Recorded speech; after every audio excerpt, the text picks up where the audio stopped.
Mr. Speaker, it's not just a salary, Mr. Speaker, and it's important that we highlight. It's not just about the money. The NEP has raised the confidence level of many of our rural women because they now have that level of independence to comfortably take care of their children as single parents, pay their house rent, Mr. Speaker, but most importantly, provide for their children.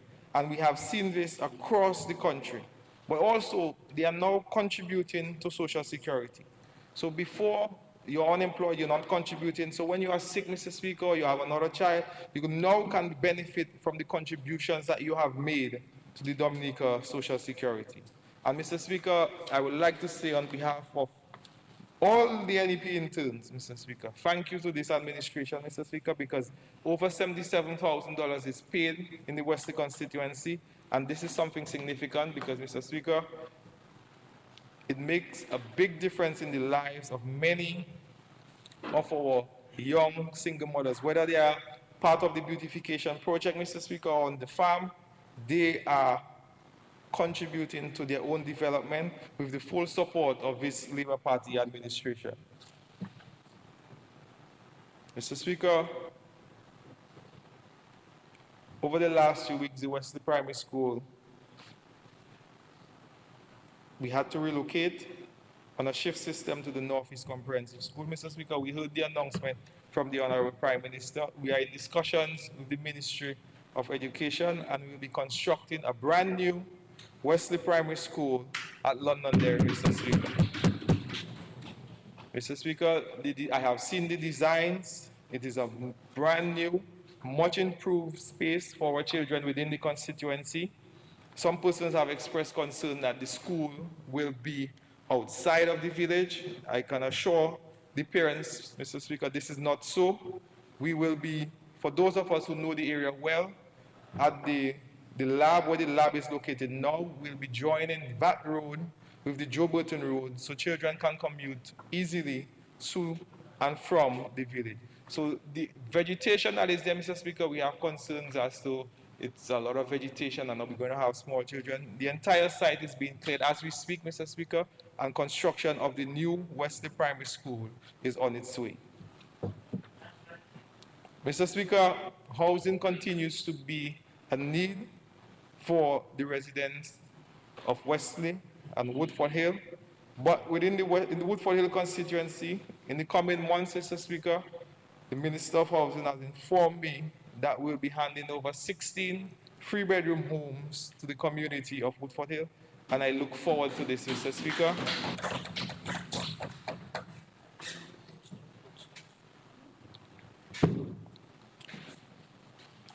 Mr. Speaker, we continue with our small business support, Mr. Speaker, because as you can imagine, our restaurants, our bars, our shops are buzzing. So in the coming weeks, we'll be making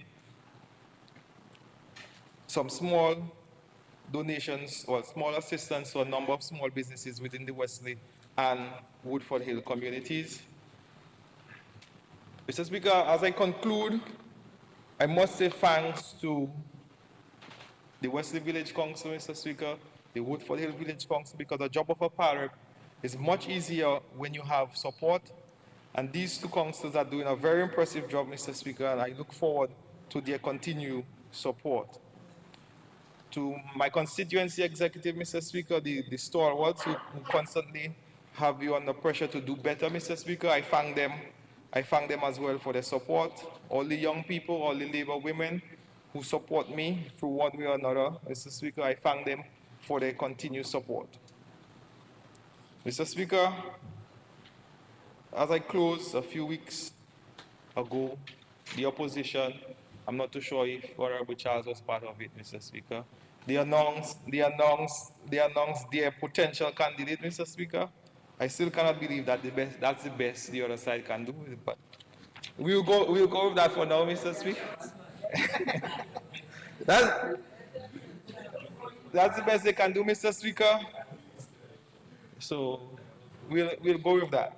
Mr. Speaker, I want to remind Dominicans, and I want to remind all of us that Labour is the only party that continues to deliver for this administration, for this country, Mr. Speaker. Indeed. Only the Labour Party who could deliver us from the UWP. Only the Labour Party could deliver us from Tropical Storm Erica and Hurricane Maria. Only the Labour Party who could have delivered us from COVID-19. It's only the Labour Party that can deliver and sustain the NEP program and the Yes We Care program. Only the Labour Party that can deliver and sustain the agriculture sector. Only the Labour Party that can deliver and sustain our housing program.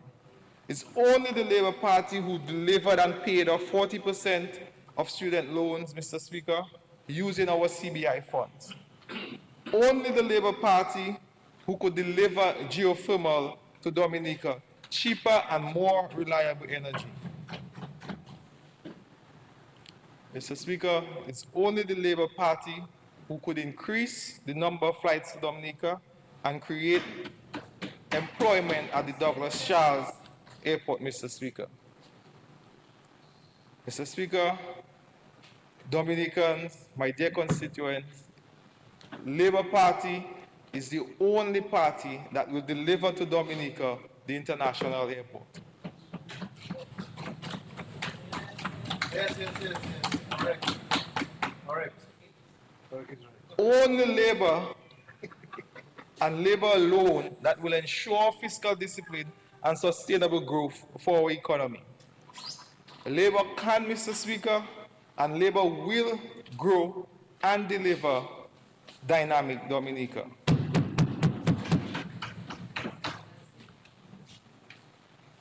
Mr. Speaker, as I have said before, the majority of Wesley and Woodford Hill constituents, Mr. Speaker, have shown full support, Mr. Speaker, in the Dominica Labour Party, and this will continue for the foreseeable future, Mr. Speaker.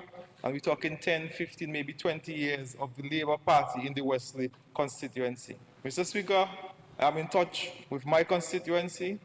I am on the ground, Mr. Speaker, and I have no doubt, none whatsoever, Mr. Speaker, that at any time when there is an election call, the Wesley constituency and Fidel Grant will remain solid with the Dominica Labour Party, Mr. Speaker.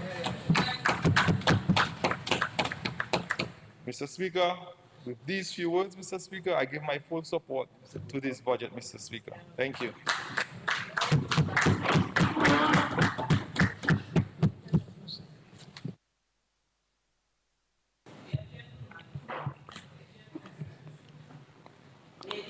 My eyes fell on Senator Paris first, but if you're willing, you could yield if you want. But my eyes fell on you first. You want to proceed?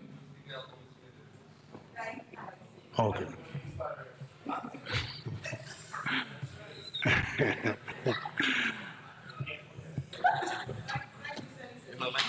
Don't worry, I'll give you more. I will give you more time. Thank you. Yes. Honorable Charles Pemberton, you may proceed. Yes. Mr. Speaker, I rise today with immense pride to support the 2025-2026 budget. This budget for me and for my beautiful constituents in Point Michel, Galio, Soufriere, and Scottsdale, and indeed all of Dominica, is the story of a nation that has been battered, bruised, tested, but never broken, Mr. Speaker. Mr. Speaker, as I reflected on the Minister of Finance masterful presentation last week Friday and the hard work of his team at the Ministry of Finance, I felt that my contribution this morning should reflect on our journey. And I know some of my colleagues have done so, but there are some critical points that I must make. Mr. Speaker, there are some people who don't want us to talk about the past. They talk as if Dominica streets were paved with gold before Labour took office in 2000. But Mr. Speaker, to understand where we are today, we have to reflect on where we came from. Mr. Speaker, in 1979, less than 1 year after gaining independence, we were struck by Hurricane David. Imagine the struggles. No economic cushion, manufacturing plants destroyed, the famous Elrose company, the lime factory in Superior fled, roads collapsed, mass migration. One can just imagine the struggles of the late Dame Eugenia Charles to rebuild Dominica from rubble. Fast forward to the 90s, our economy depended almost entirely on bananas. Then came the WTO ruling. Dominica lost its preferential market access overnight. Our main export and the backbone of rural communities collapsed. Mr. Speaker, also in the same 90s, and Mr. Speaker, just bear with me because I'm building a story to let you know where we have come from, how far the Dominica Labour Party has brought Dominica. Between 1995 to 2000, and most of my colleagues, Honorable Lockhart, Grant, Pinard, we've spoken about it, the UWP governed Dominica. They inherited a 56% debt to GDP ratio from the Dominican Freedom Party. 56%. Mr. Speaker, after they lost the election, after their son ceremony in Delis, the Dominica Labour Party government inherited a 90% debt to GDP ratio, a 34-point increase just in 4 years. The result, forcing the Dominica Labour Party to seek an IMF bailout and austerity measures. So, Mr. Speaker, this was Dominica lived reality, a bankrupt economy. And Mr. Speaker, please allow me to refer to my notes. Permission granted. Thank you, Mr. Speaker. You're so kind. But remember I caution about those long history before we go into the Mr. Speaker, I don't matter. think it's fair to a parliamentarian can present his case because I'm bringing it into context. No, I'm bearing With with this you. new I'm budget. bearing with you. I'm bearing Thank you very much. His history is important to understand, and our young people born in the year 2000 do not know the history of Dominica, and we have to continue to repeat it so they can understand why it will always be safer with Labour.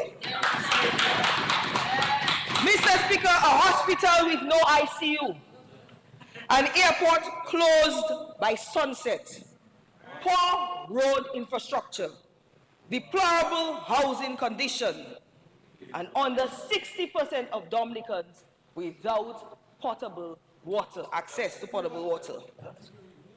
This was our reality, Mr. Speaker. And Mr. Speaker, I did a further analysis to understand the impact of climate disasters on our country over the last 20 years. And a cost comparison to a few OECS countries, because there are some people that like to compare us to OECS countries like St. Kitts, St. Lucia, Antigua, and Mr. Speaker. And Mr. Speaker, I found out some shocking facts. Mr. Speaker, over the last 20 years, and we're talking primarily between 2004 and 2023, St. Kitts had 4 moderate disasters. Total damage, 35 to 40 million US dollars. Antigua and Barbuda had 1 major disaster. Barbuda. Total Estimated cost, 250 million. St. Lucia had 2 major events.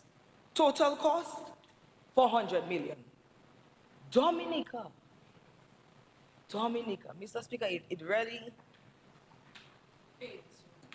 3 major disasters. Do you know what was the cost to us? Almost 1.9 billion US dollars, equivalent to EC 5.2 billion. Mr. Speaker, that is 4 times our GDP, which is at 1.3 billion. Mr. Speaker, that brought me sadness when you look at the reality of it. 4 times your GDP. But Mr. Speaker,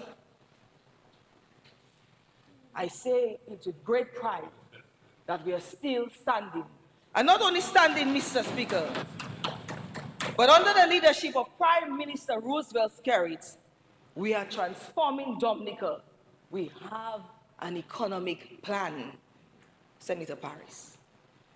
We diversified our economy. We strengthened our financial systems.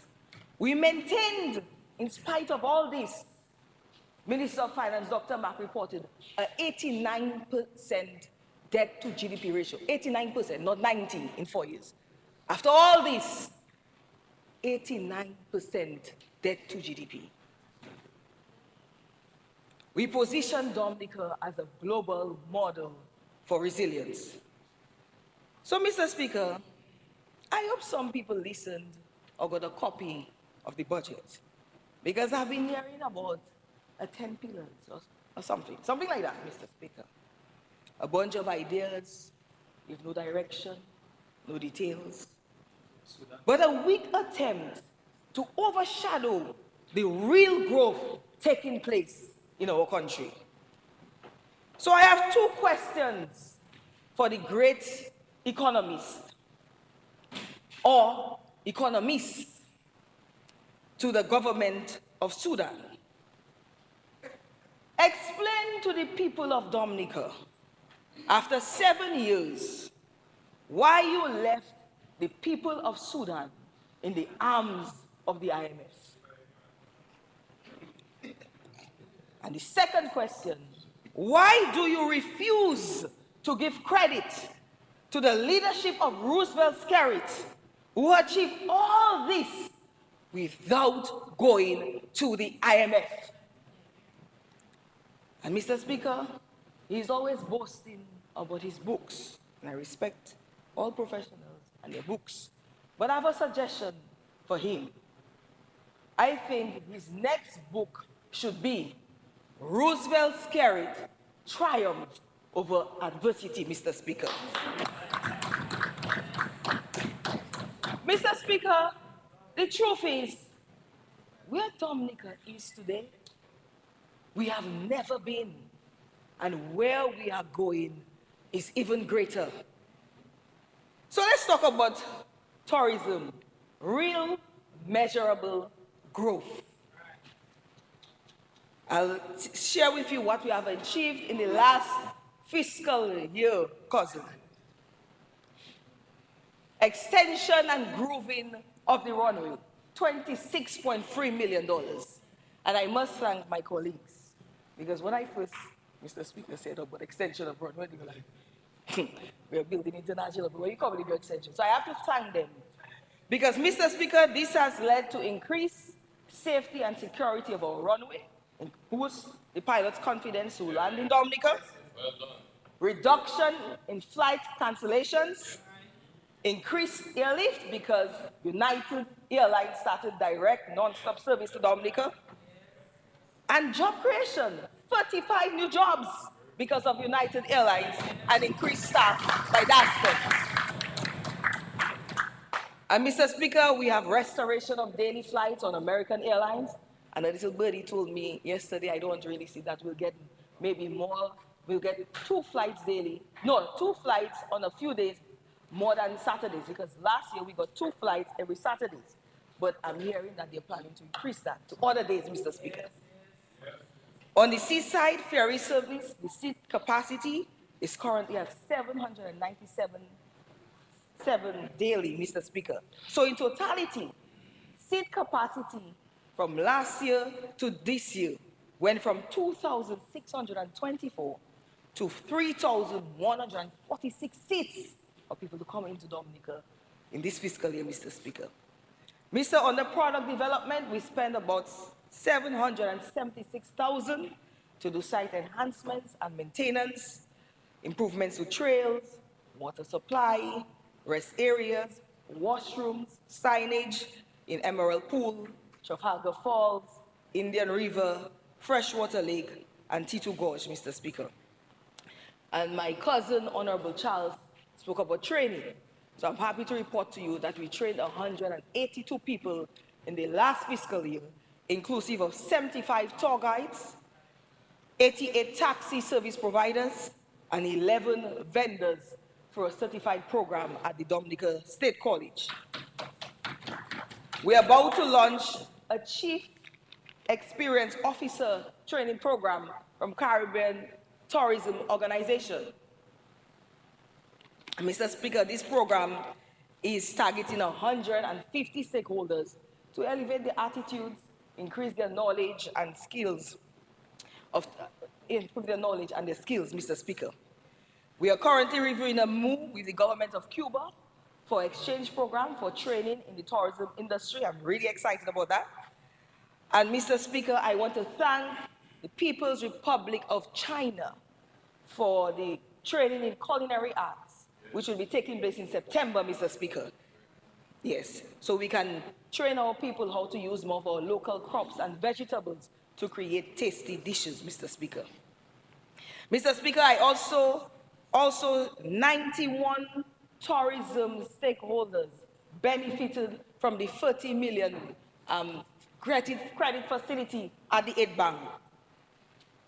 24 taxi operators for a tune of 4.7 million. And Mr. Speaker, you know that the government also provides concessions if you buy a vehicle 5 years and under. There's a waiver of the import duty and excise tax. Accommodation sector, 15 benefited, 2.6 million. Taxi transportation to operators, 2.6 million, Mr. Speaker. And other related tourism businesses, vendors, restaurants, bars, and tour boats, 24 of them benefited to a tune of $2.1 million. So, Mr. Speaker, the money of the Aid Bank has been helping our small business owners to upgrade themselves and further expand their businesses. Mr. Speaker, on the marketing and branding, Honorable Charles spoke about marketing strategy and branding positioning and distinguishing our eco-tourism brand from other countries. Mr. Speaker, I want to share with you, 35.2 million people travel to the Caribbean, not the world, travel to the Caribbean annually. So we don't need to compete with Fiji. We have adopted a more targeted approach. Our goal is to become a world-class sustainable tourism destination. Mr. Speaker, Dominica is an eco-tourism haven. And in the summer, DDA launched a campaign called Cool Escapes, utilizing our product pillars, Mr. Speaker. So we promoted coming to Dominica for adventure, where there is hikes, aqua, which is river tubing, diving, snorkeling, whale watching, kayaking, immersive cultural heritage experiences, agro-tourism, farm tours. You have fruit farms, farm-to-table experiences, tasting of herbal teas and a little bush rum. And soon, I'm hearing from the Minister of Agriculture, cannabis. Our indigenous people, the Kalinagos, spend, experiencing a day in Kalinago territory. And then events and festivals. And most importantly, we are growing in demand for wellness tourism, where you soak in our hot springs, breathe our fresh air, a mud spa, and our massage near river, Mr. Speaker. Mr. Speaker, the campaign targeted the following source markets: I won't go into details about specific cities because it's a competitive industry, but France, USA, Trinidad, Barbados, Europe, and French West Indies, Mr. Speaker.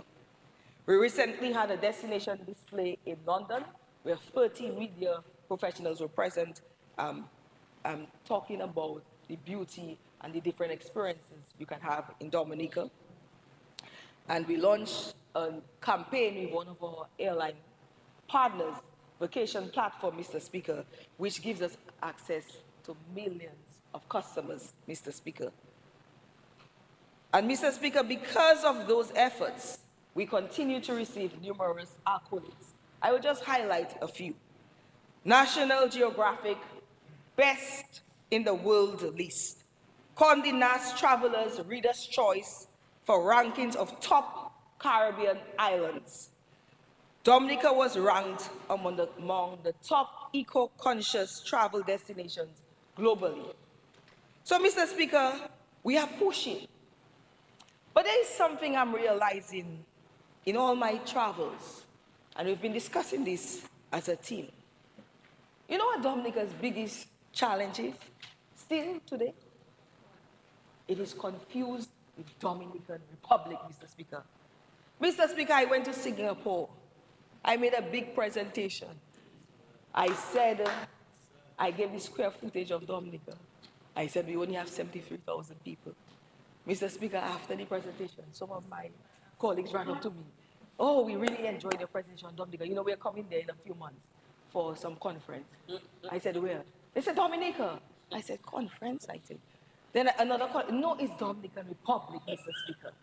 Mr. Speaker, no matter how many times you say Dominica, automatically people think of the Republic. So I've been discussing it with our team because we have to have a more strategic campaign for the winter season because people have to know that we are Dominica and not the Dominican Republic. So we'll be doing that, Mr. Speaker. Mr. Speaker, on the events and festivals pillar, you know that's one of our pillars that we get about 20% stayover arrivals. I want to say, Mr. Speaker, that there is growing interest in our festivals, and the Finance Minister spoke about the 35% increase during Carnival.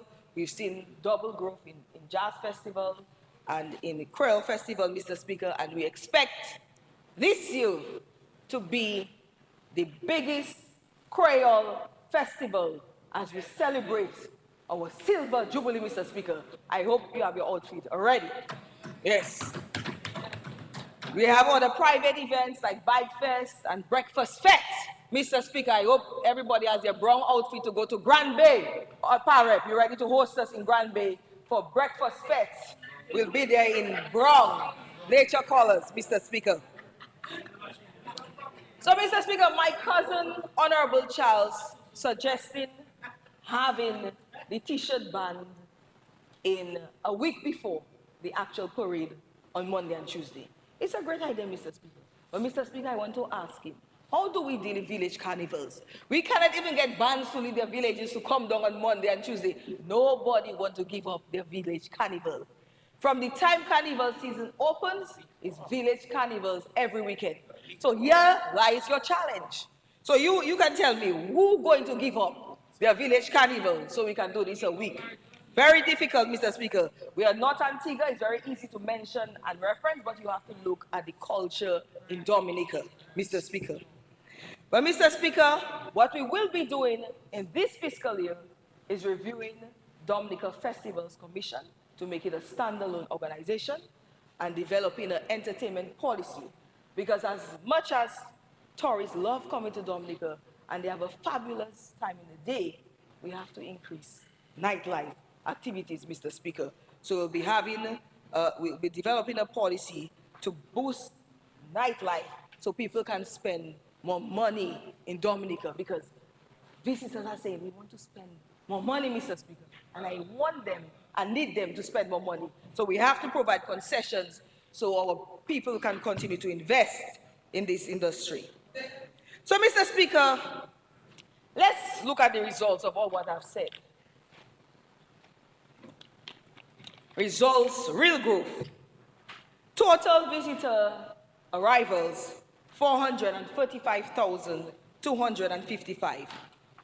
Compared to last fiscal year, this is a 10% increase, surpassing pre-pandemic levels by 71%. Cruise calls increased to 232, about 340,021 passengers disembarked. So that is 77% disembarking to go on excursions, 6% more than last season. Stayover visitors increased by 5% compared to 2024-2025, surpassing pre-pandemic levels by 35%. Real growth. Mr. Speaker, what is really exciting for me is what's coming. Projections for next cruise season, we anticipate 251 calls with a total capacity of 533,611 passengers. You hear that, taxi operators and vendors? 12 new inaugural calls. And guess what, Mr. Speaker? I know they'll be very happy for this news, our stakeholders. The season closes in August, not April, Mr. Speaker. Business is bright and creamy in Dominica. Our projections for the stayover visitors in 2025, 100,000, Mr. Speaker, and we are about 45% towards our target, Mr. Speaker, at the end of June. Mr. Speaker, on the capital side, so many great projects taking place. But let's put it in context so people understand. People need to know that if you have to make an investment, the time is now. The cable car, 6 months to completion, and we'll have the longest detachable cable car in the world, Mr. Speaker. The capacity, 1,000 passengers per hour. 15 months to the marina, the capacity, 50 berths, 45 regular and 5 larger vessels. Big news for the North. I hope the people of Portsmouth are ready. 12 months to a new Roseau Ferry terminal. Imagine improved ambience and seamless service for our guests. New cruise terminal in 24 months, 2 years. The capacity will be 2 mega vessels and 3 small regular, Mr. Speaker. The feasibility study is ongoing. Ansdime Port in 6 months, and the PAL rep from Paybush has already articulated the impact it's going to have in her community. Champagne Beach facility within 8 months. That project was delayed due to a land matter, but we have resolved this, and so I expect that work will commence very soon, Mr. Speaker. Very important for my constituency. Major site enhancements: Monbruce, Trafalgar, Boisnet Falls, Middleham Falls, Col Soufriere, Mero Beach, Mr. Speaker. New green smart cargo ports within 2 years, Mr. Speaker. Also an opportunity to do transshipment from Dominica. And Mr. Speaker, 2 years for the grand opening of the Roosevelt Skerrit International Airport, Mr. Speaker. We'll be able to have 3 wide bodies and 7 narrow bodies, Mr. Speaker. And we'll be able to accommodate about 5 general private planes, Mr. Speaker. Mr. Speaker, we have the opening of major resorts: Ocean Oasis, Sanctuary Rainforest Eco Resort, Hilton Tranquility Beach Resort, Marriott Anishi, adding additional 641 rooms to our room stock. You like that, you know? You like the real growth on the labor, I can see that. To our rooms, 342 rooms to our room stock. And Mr. Speaker, whilst all this is happening in Dominica, We are also focused on route development. Mr. Speaker, we are working on a direct flight, non-stop service from St. Thomas to Dominica. And we should have news about that very soon. Daily service from Dominica on Winya commenced in July. Caribbean Airlines service from San Juan to Dominica to Trinidad to onwards to Toronto, Mr. Speaker. And Mr. Speaker, flights as low as $200, Mr. Speaker, one way. Yes, time to travel. Book your flights. Take a vacation. And Mr. Speaker, a second flight on United Airlines to commence on October 29th, on Wednesdays, to commence on October 29th, Mr. Speaker. Mr. Speaker, let's be real. Isn't this progress? Dominica Labour Party is working. What does this translate to? More people, more visitors, greater consumption of goods and services, Mr. Speaker. Honorable Roland spoke about his attempts to boost production in agriculture, Mr. Speaker. So I'm not going to go over that because that's very important. Expecting more people, you have to feed more people. So the plans for agriculture are critical, and I want to commend him for his efforts to ensure that we'll have sufficient food to feed people, apart from food security. Mr. Speaker, these investments will create over 1,000 direct jobs. So we need more people to pursue skills. We need more mechanics, electricians, air traffic controllers, marine pilots, chefs, hospitality staff, seafarers, engineers, social media experts or content creators, bloggers, tourism executives, management staff, tour guides, taxi operators, security officers, airline agents, maintenance workers, landscapers, cleaners, information officers, custom officers, and the list goes on and on. Jobs, new jobs, Mr. Speaker.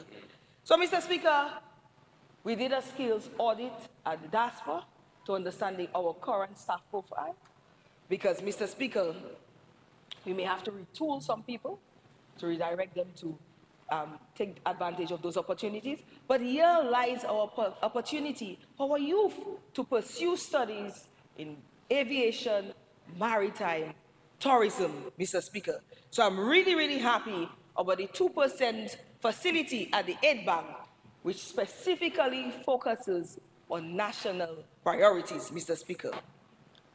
So, Mr. Speaker, each project, as I said, means more jobs, more opportunities, and a future we own. Dominice, it will belong to us. We came a very long way, Mr. Speaker. Mr. Speaker, it will mean the craft vendors in Kalinago can earn more income. And I want to make a plea at this time to the tourism vendors for cruise. Please offer our visitors more local products, authentic Dominican products, Mr. Speaker. They are asking for it. They don't mind paying a little bit more, Mr. Speaker. Mr. Speaker, the taxi drivers see a future of more consistent cruise calls and greater demand for taxi service at the airport. Certified tour guides make more money. Restaurant owners have a steady flow of customers, and occupancy rates at our hotels can be 70% annually, Mr. Speaker. But, Honorable Charles, despite our gains, I agree we have to do more to distinguish Dominica. We still need more added value cultural packages and more accommodation, Mr. Speaker. Mr. Speaker, the buzzword in the industry today is authenticity, Mr. Speaker. Visitors, digital nomads, want a more localized experience, Mr. Speaker.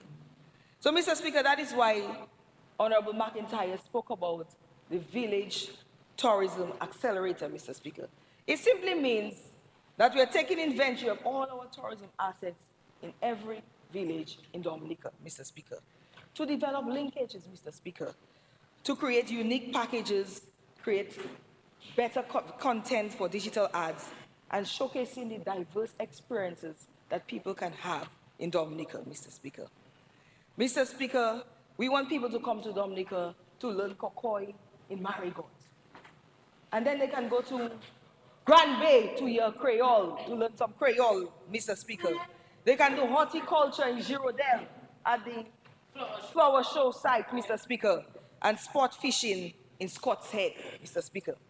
Mr. Speaker, just to give you an example to put it in perspective, somebody can book a vacation in Dominica, stay at Regina's homestay in Kalinago territory. Homestay and farm, eh? That's just a nice farm. Visit Sicilia to have a lesson on basket weaving. Go to the KBA to experience the food, dance, Kalinago culture, Mr. Speaker, traditional wear, face painting, and then have a class to learn the Kalinago language, Mr. Speaker. Mr. Speaker, some of it is already happening, but by this accelerator program, Mr. Speaker, it's going to focus on content creation, as I said, marketing, videos for TikTok, storytelling, Mr. Speaker. So, and it also provide micro grants for upgrades, example, painting, signage.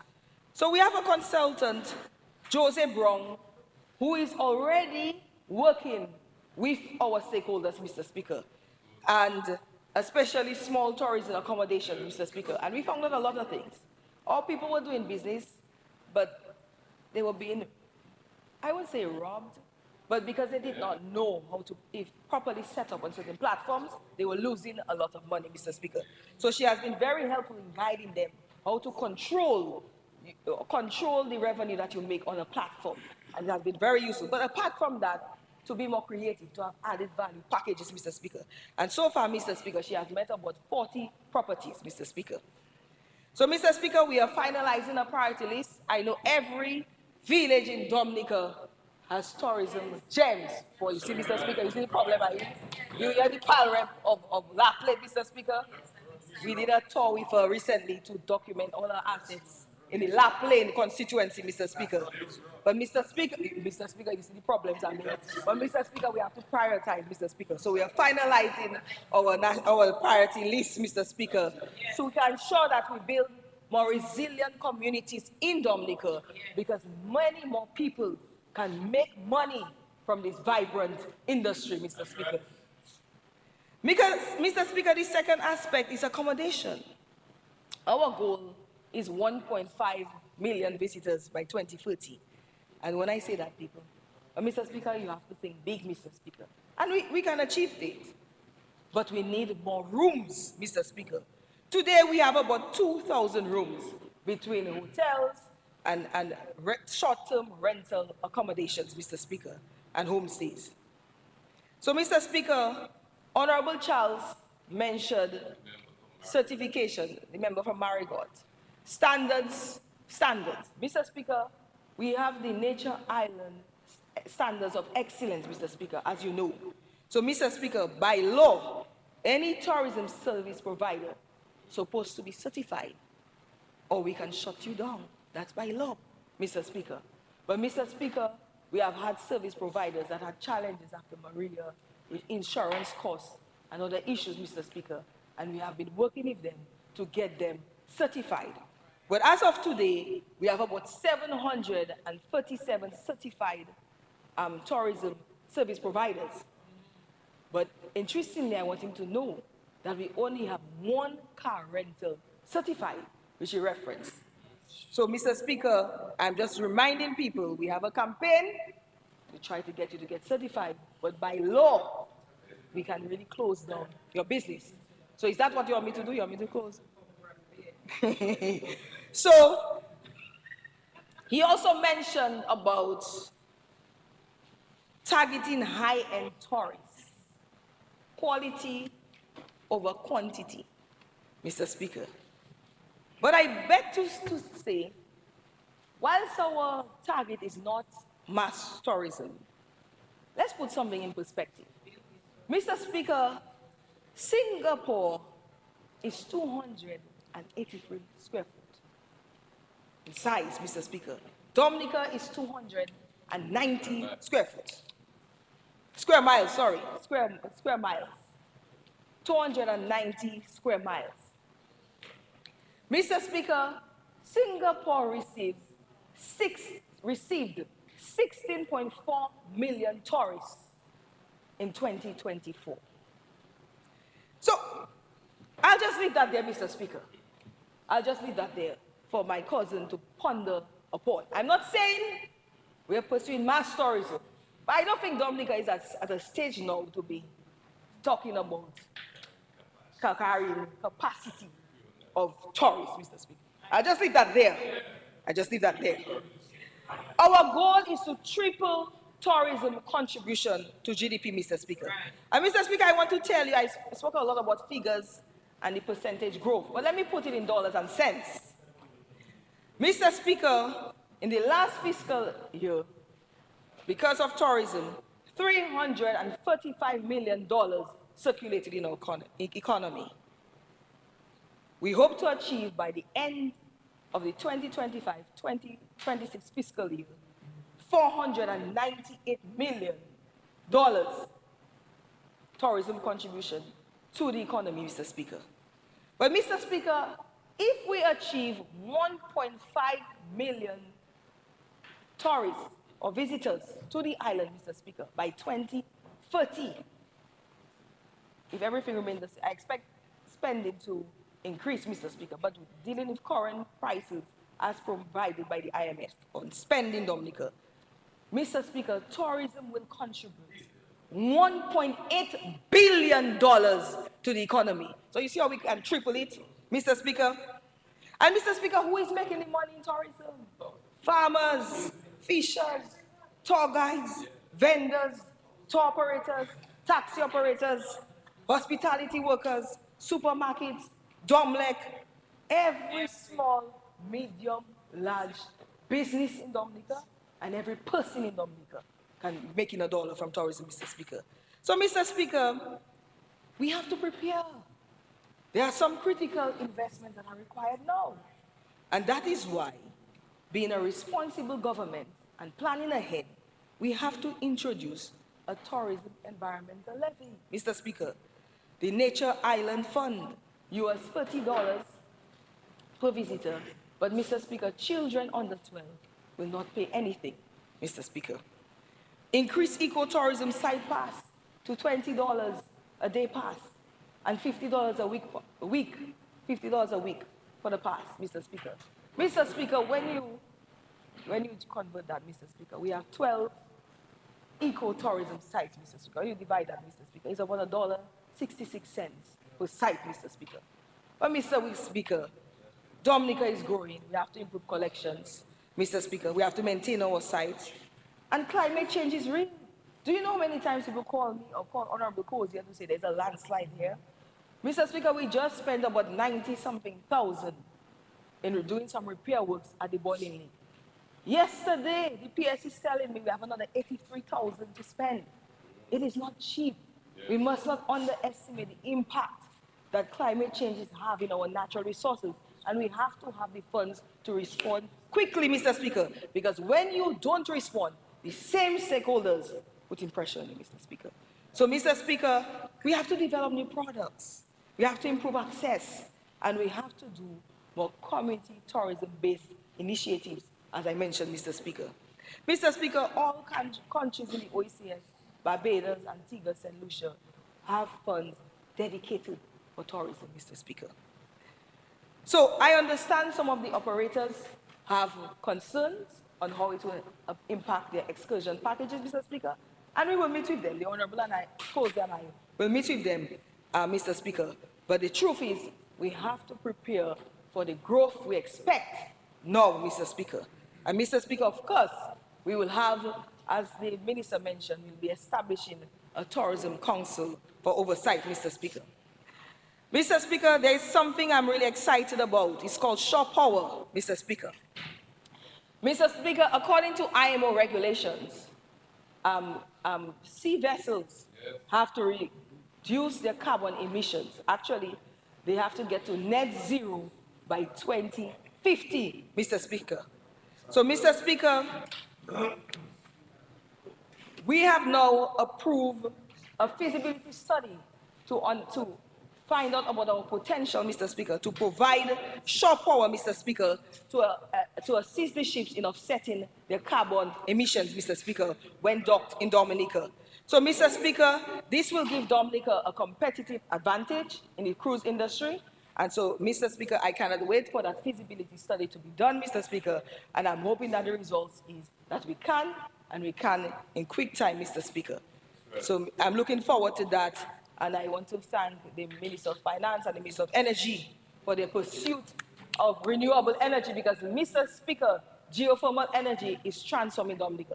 Anywhere I go and I speak about the work we are doing for renewable energy, people applaud the small island nation, all the big things we are doing for our country to move it forward. Mr. Speaker, another great initiative or project I'm excited about is the export of water. According to the World Bank, global water demand will exceed supply. Demand will exceed supply by 40% in 2030. The global projected bottled water market is expected to grow by US $500 million by 2030, Mr. Speaker. So, Mr. Speaker, some might say late, but better late than never, Mr. Speaker. This is an excellent time to export water, Mr. Speaker. Mr. Speaker, everybody knows Dominica is a water-rich island, Mr. Speaker, and we have pure, clean water, Mr. Speaker. So, Mr. Speaker, this is a great move to further diversifying our economy and increasing exports, Mr. Speaker. And, Mr. Speaker, just in case some people think that they gave the government the idea, we have been working on this for over a year now, Mr. Speaker. Okay, I just want to clear the record because I know some of them out there. Mr. Speaker, the Keep Dominica Clean and Green campaign, Mr. Speaker. Keeping our reputation as a nature island involves adopting eco-friendly practices, Mr. Speaker, recycling and reducing the use of plastics and proper disposal of our waste. This is extremely important. The government will do its part, and the Honorable Lloyd mentioned that we're getting some trucks and we're going to decentralize collection of garbage, Mr. Speaker. But, Mr. Speaker, the amount of derelict vehicles being placed on the side of the road, abandoned lots unkept in villages, is unsightly and unacceptable. And we have to do better as a people, Mr. Speaker. The police, they're doing a great job in removing the derelict vehicles, Mr. Speaker. But we're giving the police too much work, when I believe this is also an individual responsibility, Mr. Speaker. We have to take individual and collective responsibility in every community in Dominica to keep Dominica clean and green, Mr. Speaker. And this thing about posting garbage on social media, I really don't know who we think we're embarrassing. Anybody in the outside world looks down and they see Dominica, you know. They don't think about Labour Party, they don't think about government. What they see is Dominicans and how they dispose their garbage, Mr. Speaker. So, Mr. Speaker, let us do a better job as a people in managing and sorting our garbage and not creating an embarrassment for ourselves, Mr. Speaker. So, Mr. Speaker, to close on the tourism section, Mr. Speaker, I want to thank the Permanent Secretary of the Ministry of Tourism and the ministerial staff, hard-working team, Mr. Speaker, the CEO of Discover Dominica Authority and her team, Dominica Festivals Committee, the CEO of DASPA and his team, Ambassador Benoit Badwil, Samuel Johnson, CEO of the International Airport Development Company, other line ministries like Public Works for their commitment and hard work, Mr. Speaker. I know sometimes I can push hard, Mr. Speaker, but we are all working for a more prosperous Dominica. To all the tourism stakeholders, I thank you for being great ambassadors of our beautiful country. And I look forward to awarding, we have an award ceremony later on this year, to awarding outstanding tourism stakeholders, Mr. Speaker. Mr. Speaker, I want to commend the government for the waiver of duties and VAT. Mr. Speaker, people are feeling the pressures on their pockets, Mr. Speaker, due to global challenges. And what this waiver does is provide some temporary relief to single families, to hardworking Dominicans, Mr. Speaker. No VAT on laundry, detergent, foodstuff, adult diapers. Mr. Speaker, I know the cost of those things. I assist some of my constituents at times, and infant pampers, Mr. Speaker. So, Mr. Speaker, whilst we continue to encourage people to live a more healthier lifestyle, Mr. Speaker, and we are the government that has pushed backyard gardening, Mr. Speaker. The pilot from Roseau had a hydroponics seminar, Mr. Speaker, teaching people how to do hydroponics to grow food in the city, Mr. Speaker. So, Mr. Speaker, we are doing our part, but people have their choices, their preferences. People eat what they want to eat as much as we encourage them to eat local. And I really want Dominicans to eat more local goods, to keep the money circulating in our economy, Mr. Speaker. But let me make this clear to the vendors, Mr. Speaker. These waivers are for the people of Dominica. So I will be watching you. The Ministry of Trade will be monitoring. Pass the people's savings to them, Mr. Speaker. That is all I will say on the matter. Mr. Speaker, on housing, the Minister of Housing spoke, Mr. Speaker, on all the plans we've had, what we have accomplished, and what over 200 homes we plan to deliver in this upcoming fiscal year, Mr. Speaker. But, Mr. Speaker, we are the government that created the Housing Loan Board, offering mortgages at 5% to public servants. Today, the 2% facility opportunity knocks 2% home loans in housing is another great program, opening a door for public servants, Mr. Speaker, who earn a salary under 45K to own a piece of Dominica, Mr. Speaker.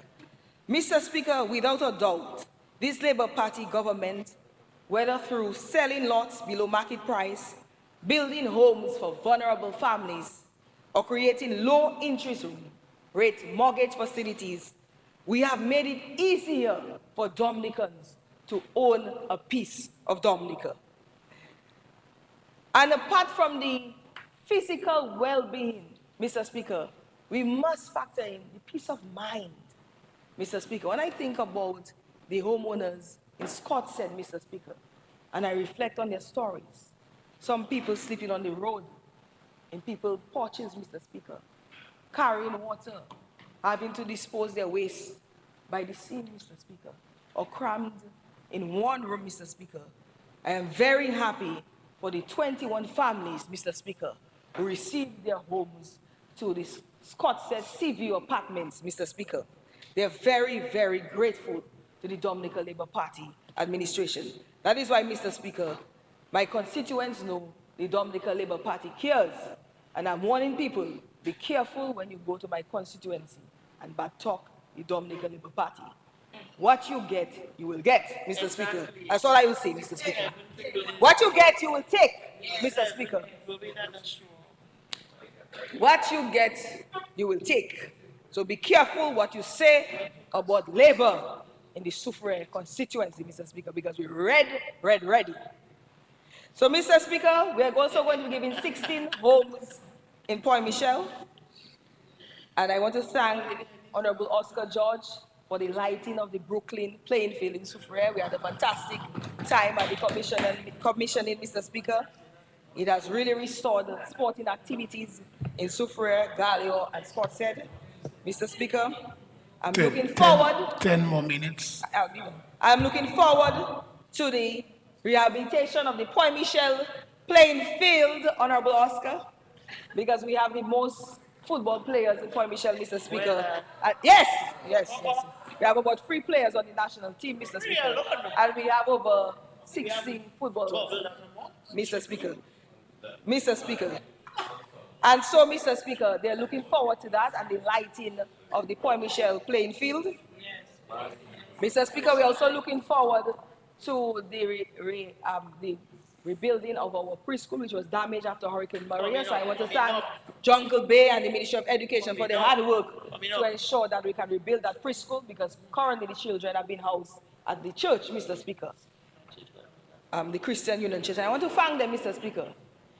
I want to thank the church, Mr. Speaker, because after Hurricane Maria, they stepped in, and up till today, one of the families that received the house in Scottsdale was living at the church, Mr. Speaker.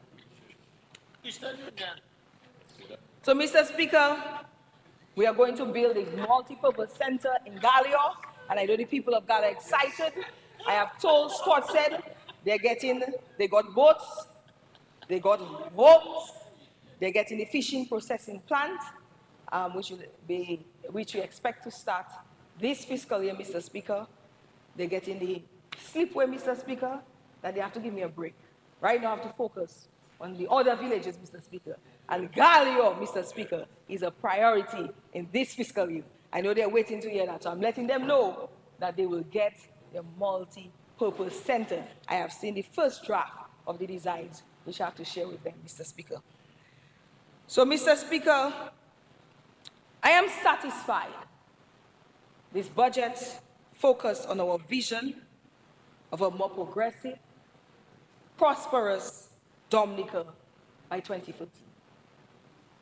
A Dominica with climate-smart homes in every village. A nation exporting green energy and organic food. Young Dominicans coding, creating jobs from their homes. More tourists arriving daily by sky or by sea to experience the nature island. This budget is the bridge to that bright future.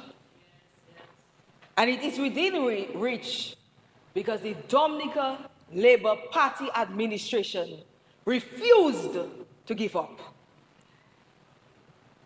This budget reflects a government that sees every Dominican, that values dignity, that is building for the next generation. The responsibility now is on us to prepare and position ourselves for the growth in our economy. Moving to a service economy requires a shift in mindset. This 8 to 4, we have to have a discussion about that, because we need a reliable, well-equipped workforce, Mr. Speaker. And most importantly, a people united in purpose. Mr. Speaker, we need to keep Dominica one of the safest countries in the world. We have been battered enough by disasters. Now is Dominica time, Mr. Speaker. Let's stop hurting each other. Let's start uplifting each other, as my cousin said, Mr. Speaker. Let's be more tolerant, more patient, more understanding, more forgiving. Let's love one another, Mr. Speaker. The Lord has declared this is our season. Let us pray without ceasing to realize it. Merci body, let us rise together, Mr. Speaker. And with these few words, Mr. Speaker, I wholeheartedly support the budget for 2025-2026 fiscal year.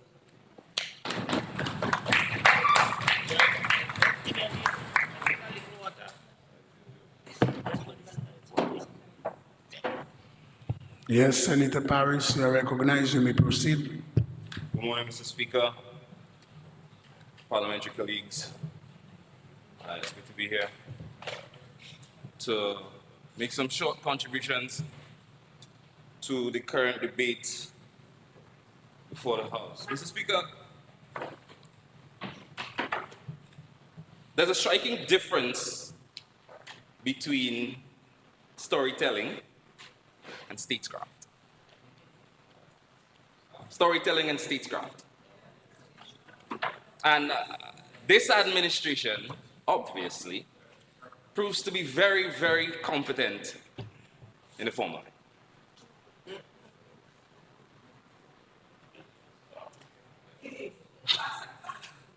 Mr. Speaker, we consistently hear our ministers string together vivid narratives of record-breaking budgets and transformative projects, visionary leadership. Yet when the applause fades, Mr. Speaker, with your permission, I'm able to refer to my notes. Are you standing on a point of order? Yes, Mr. Speaker. Obviously, the member has been referring to his notes prior to asking you to refer to his notes. No. I did not get what you said. The honourable member has been referring to his notes. Hold on. Members. Yes?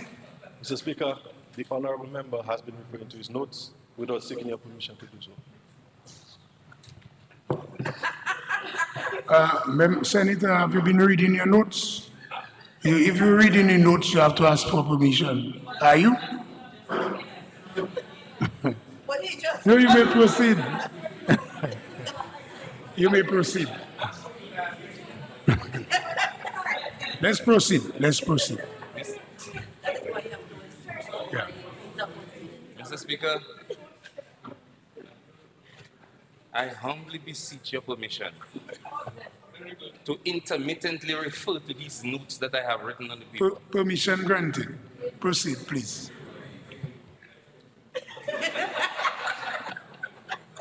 Mr. Speaker, when the applause fades and we turn around and we turn away from the podiums and we actually get to the spreadsheets, the numbers don't agree with the stories that we tell. Mr. Speaker, the Honorable Prime Minister recently said that in this budget, we're going to be dealing with the cost of living frontally. In my view, that is an admission that probably for the last 10 or 15 budget cycles, we have not dealt adequately with the cost of living for people in Dominica. In many cases, Mr. Speaker, all of the storytelling has highlighted projects like resurfacing and expansion and widening of roads and cleaning up the roadside as statesmanship, visionary leadership, crowding out real discussions of access to health care, of youth employment and development, the quality of education that we have in Dominica for the 21st century, and building innovation for future generations to come. Mr. Speaker, even when genuine capital projects are being undertaken, the narrative far outweighs the actual numbers. Mr. Speaker, as legislators, it is our duty not merely to listen for lyrical flourishes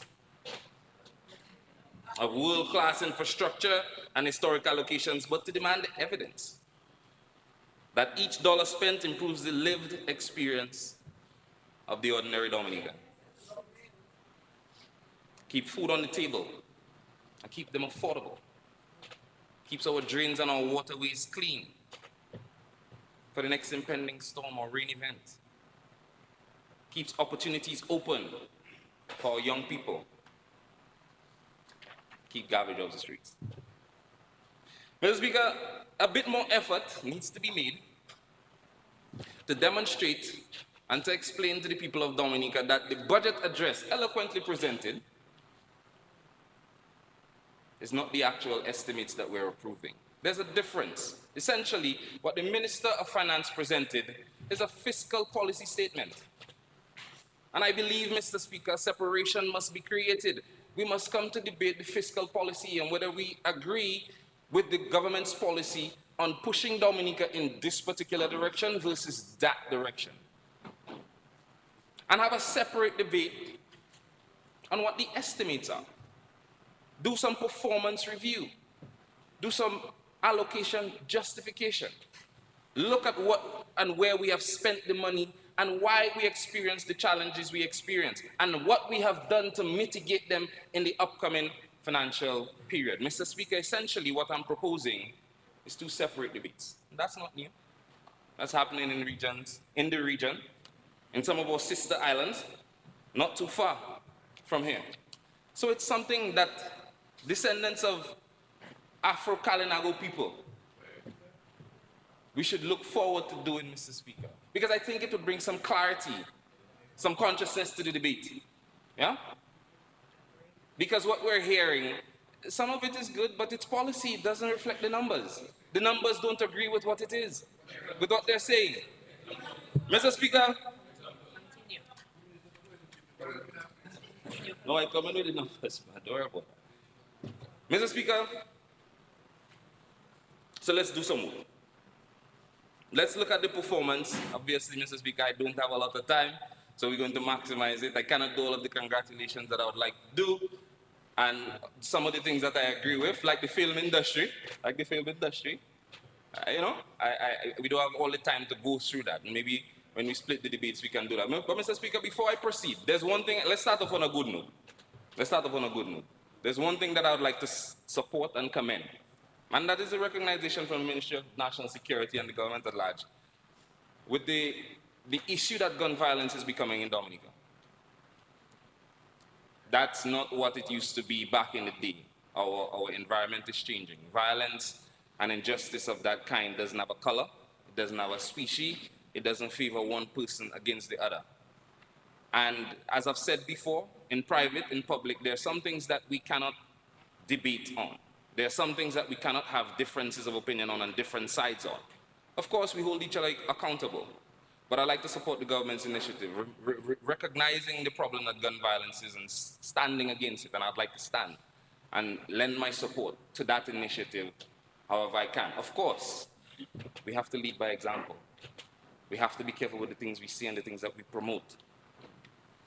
But violence and injustice on anyone is a danger to everyone in Dominica, and we must all stand against it. And Mr. Speaker, let's get back into the numbers. And let's look at the performance that we had in last fiscal year. Mr. Speaker, I'm glad that you're taking out your estimates, because that's where I'm going to spend all of the rest of my time. 23 minutes to be exact. Mr. Speaker, what we have here is massive underperformance across many of the public sector investment programs. 8 out of 12 critical industries had massive underperformance, spending less than 50% of their allocations, namely, off the bat, Ministry of Tourism, 46.97%, Agriculture, 34%, Youth, Sports and Community Development, 23%, Foreign Affairs, 38%. An indication, Mr. Speaker, of weak delivery mechanisms, low absorptive capacity. Mr. Speaker, 2 ministries, however, had over-expenditure, extreme over-expenditure, and that is the Ministry of Education and Rural Modernization and Kalinago Upliftment. Ministry of Education had an expenditure of 182.9%, Rural Modernization, Kalinago Upliftment with an expenditure of 115% of its approved allocation. Indication of concerns about planning, accuracy, and fiscal discipline. Mr. Speaker, under the Ministry of Youth, Sports, Culture and Community Development, Minister of Finance claimed a few days ago that our young people continue to benefit from, and I quote, our young people continue to benefit from entrepreneurial support, digital skills training, and the creation of innovation hubs across the country. However, Mr. Speaker, this ministry had one of the worst PSIP implementations for the last fiscal year. executing only 23% of its approved budget, $11.7 million allocated to the ministry. It only spent $2.7 million, leaving $9 million on the table. No progress on national youth employment programs and technical training centers, no reported youth innovation hubs or scaling of entrepreneurship facilities. Mr. Speaker, we can go through it. It's right here. You have the book in front of you. Out of the 19 items, money was spent on only 5 areas, and I want to call them out. Rehabilitation of the Iraq House of Culture, Phase 2, we allocated $385,000. We only spent $20,000. Windsor Park Sports Stadium rehabilitation works, $650,000. We were only able to spend $37,000. Community Emergency Readiness Initiative, $20,000, a little better spending. We spent $19,000. It's also transferred to somewhere else. BNTF 10, $7.5 million. We only spent $2.4. Strengthening of the Dominica Youth Business Trust, $200,000. We spent $164,000. Mr. Speaker, all of the rest were either mysteriously completed, not having spent any money in this fiscal period, or they were magically removed, including the 40 and under home ownership grant, where we had an allocation of $500,000 and not a dollar was spent in that area. Even under the Ministry of Agriculture, where you have the National Youth Employment in Agriculture program, no money was spent in this area. Yet, Mr. Speaker, we talk about how youth is important. 2 sittings ago, the Prime Minister had a little historic interaction, and that's what I was trying to explain to him. I didn't get the opportunity. These are the reasons why we are having the massive brain drain that we're having in Dominica, because we have monies allocated for the young people and we're not spending it in the ministry. This is why Dominican young people are leaving at the rate that they're leaving. Mr. Speaker, permit me to quote from the World Bank. A report that was produced in April 10, 2025. The macro poverty outlook, country by country analysis and projections for the developing world. Under the section relating to Dominica, inflation averaged 1.5% the first 6 months of 2024, supported by lower energy costs. Despite this, and Mr. Speaker, this information is not mine. I didn't create this. I'm only looking at the information that I was given. I'm referencing it with the research that I've done. Despite this, food insecurity remains a concern. In 2024, 21% of respondents to the Food Security and Livelihood Survey reported going a whole day without eating in the previous month.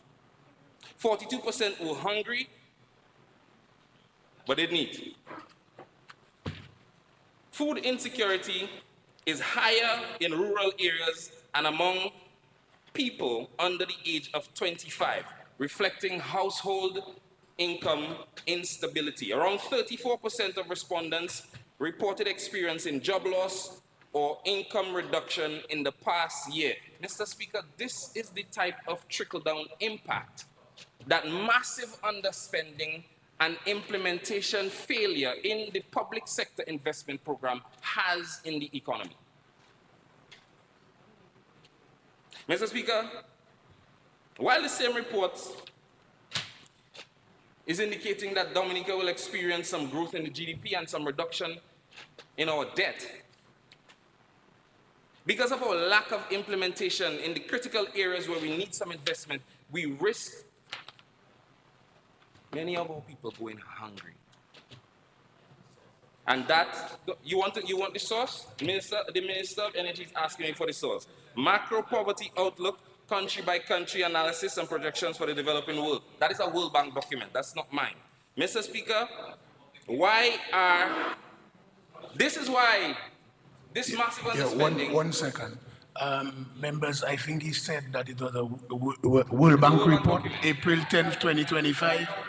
Yeah. No, he said that. He said April 10th, World Bank report 2025. I wrote it down. April 10, 2025. Yeah, proceed. Mr. Speaker, this kind of underspending and lack of implementation is why our young people are fighting, and why they're drinking, and why they're leaving the country in droves. And we heard earlier in this sitting that many of them in the age, and I think the pilot from Margaret remarked of the gap, the 20 to 30, that being admitted to the APUA, unfortunately, because the opportunities are lacking, because there's a lack of implementation in areas where we should be. Mr. Speaker, I had the opportunity to talk to some young people, and that's not new for me, I do that all the time. And the resounding cry from the young people, I would like to talk about resounding cry. The resounding cry of the young people is that they want access. Mr. Speaker, access, one, to real jobs. Because our young people are qualified.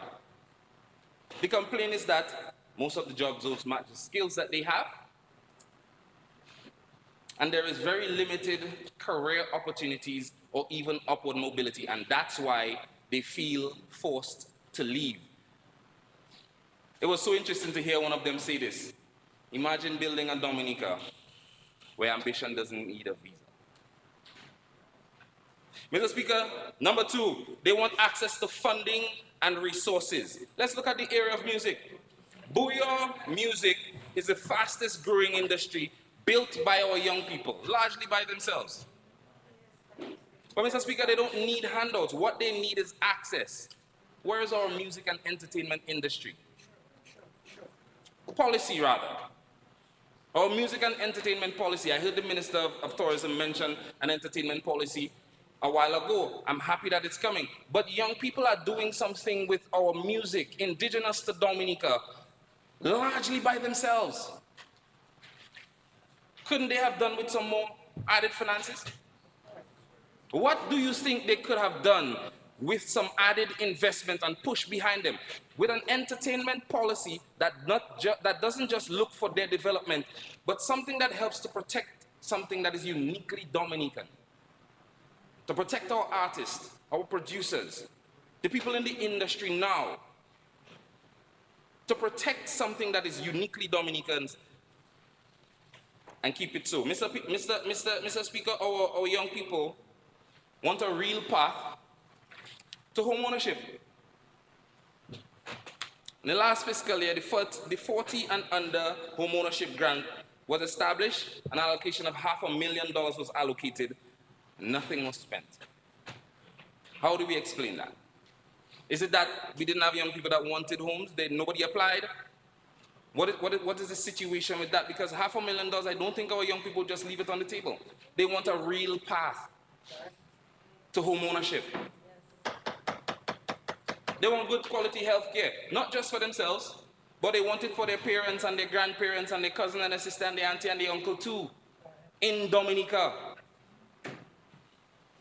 We have a cadre, a number of highly skilled healthcare professionals from Dominica that don't see working here as a viable option. We need to do more to bring them home because they want to work here, but it cannot be for free.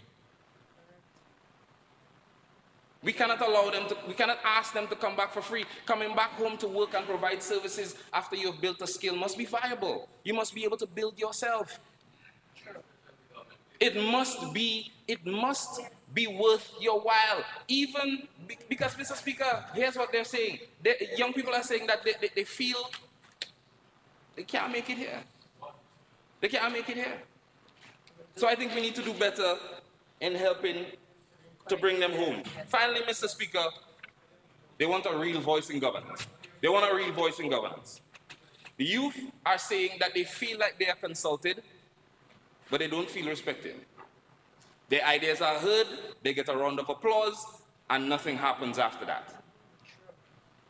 Young people are saying they want a real voice in government because they want to hustle, they want to make their money, they don't want handouts, but they really want a government that is going to make that a priority for them. And Mr. Speaker, we know why it's not a priority, because we need $9 million on the table. And we had areas where we could have given it to our young people and spent it for their development and protection. That is why Dominican youth are not lazy. They want to work. But they need a partner in government to do it. Mr. Speaker, under the Ministry of Agriculture, Good ministry. Another dismal performance in PSIP implementation. $52 million allocated, only $17 million spent, leaving $34 million on the table. In his budget address, the budget address last year, as a matter of fact, we were promised that we were going to achieve near self-sufficient local production, expand agro-tourism, agro-processing zones, support the blue economy, fisheries and coastal projects, push organic farming and irrigation. And a few days ago, the Minister of Finance claimed that we have made good progress in the agricultural sector, which recorded a growth of 2% in 2024. Investments in irrigation, training and feeder roads continuing to bear fruit. Mr. Speaker, the reality of that is that, yes, we did grow by 2%. And forgive me, Mr. Speaker, if I don't applaud a bird for flying or a fish for swimming. But the ministry suffered one of the greatest budget cuts in the PSIP allocation. $34 million. You robbed the minister and his financial officers of executing $34 million. Mr. Speaker, that is my narrative now, because I know the minister would have liked to spend that. That is the narrative. He would like to spend it. Spending only a third, indicating serious bottlenecks. There has to be a bottleneck, Mr. Speaker. What is preventing us from spending the money that we have allocated? We don't have a money problem. We don't. So what is preventing one of the pillars of national growth and development, a growth engine that all of us depend on? What is preventing us from executing the public sector investment program? I heard the minister's presentation last night, and I know it's not because he didn't want to spend the $34 million. So what happened? What happened? We did grow by 2%, it's true, but maybe we should have grown by 12. Maybe we should have grown by 12. And that is the narrative that we're not saying. That is the honesty and the transparency that we're not tabling. Food import remains critically high, and we have money that we're not spending, while global food prices continue to increase. All across the globe, we are having a strategic failure in food and nutrition security, which explains why the World Bank and their employees that were in Dominica this year, as a matter of fact, is able to say that 21% of Dominican respondents are going a whole day without food. 8 more minutes. 8 more minutes? Okay, cool. Thank you, Mr. Speaker. And rural poverty remains critical. Mr. Speaker, the Ministry of Tourism could have done better, because they had money there and they left it on the table as well. Mr. Speaker, before I sit down, I want to talk about the Ministry of Education, because I find it unfair that the Ministry of Finance and everybody who spoke before, including the Minister of Public Works, had nothing to say about the Dominica Grammar School. Mr. Speaker, last year we budgeted $5 million for the completion of the Dominica Grammar School. That it was going to be completed and school was going to be opened. Right? In that same time, Mr. Speaker, the same period, we're recording an expenditure of $39 million in that 12 months. $39 million. The Ministry of Education was allocated $22 million. We spent $41 million. Out of the $41 million we spent in the Ministry of Education, $39 million went to the grammar school alone. In the same time, when we're having a historic, catastrophic failure on the construction project. How is that possible, Mr. Speaker? How do you explain that? And nobody wants to talk about it, take accountability for it, and try to build trust in the people of Dominica. Yes. Mr. Speaker, I'd like to move a motion to give Paris an additional 15 minutes for his presentation. Senator Paris. Senator Paris for an additional 15 minutes to do his presentation. I second the motion. It has been moved and seconded that Senator Paris will be given an additional 15 minutes. Those in favor? Aye. Those against? Mr. Speaker, don't do that again. Again, the motion has been moved for Senator Paris to be given an additional 15 minutes. Those in favor? Aye. Those against?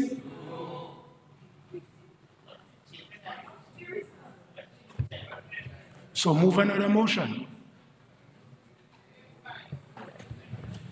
Mr. Speaker, I move that Senator the Honorable Delbert Paris be given an additional 7 minutes to complete. Mr. Speaker. It has been moved and seconded that the Honorable Senator Paris be given an additional 7 minutes. Those in favor? Those against? Senator Paris, you are given an additional 7 minutes. Thank you, Mr. Speaker. Thank you, colleagues. Thank you, colleagues. Mr. Speaker, $39 million. We are experiencing catastrophic failure that we have never seen in Dominica's history before. We have never seen that type of catastrophic failure. And the reason I'm using catastrophic failure, it's an engineering term. My engineering colleague would know. He can verify. Catastrophic failure, it means everything failed one time. It didn't fall incrementally, it wasn't staged. Catastrophic failure. An incident that could have cost a lot of innocent lives, and we're not taking accountability for it and speaking about it, Mr. Speaker. In the same time, we're spending 8 times the amount of money that we budgeted for the exercise. How do we arrive at that, Mr. Speaker? And how do we take accountability for that? Mr. Speaker, where is the much talked about structural report that was supposed to be done? Is it finished? Is it ongoing? What is the status of the structural report that the government commissioned to see what happened there?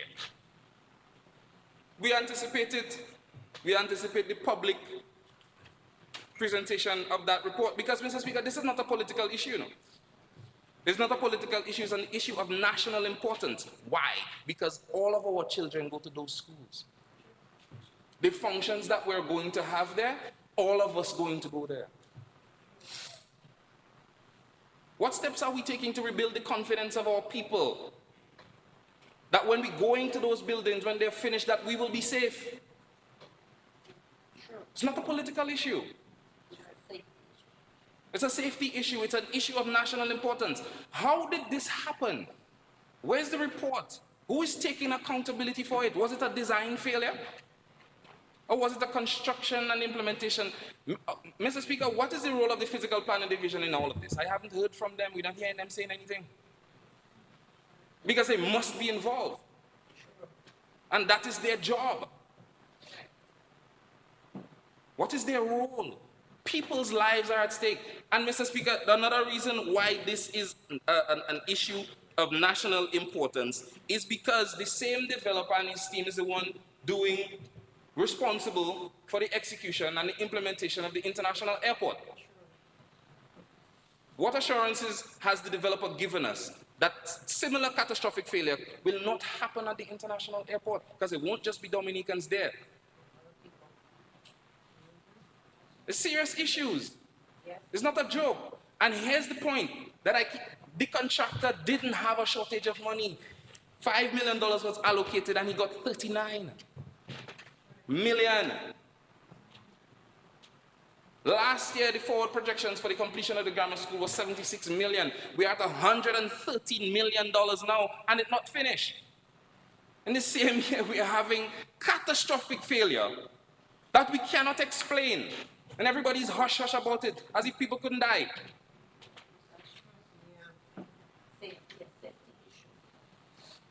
We need some answers, Mr. Speaker.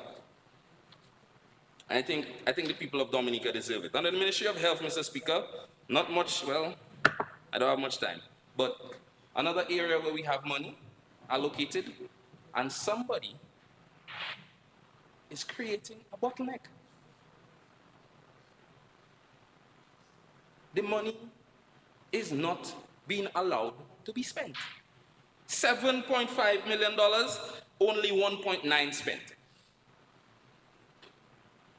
And we have people complaining about the state of their health centers.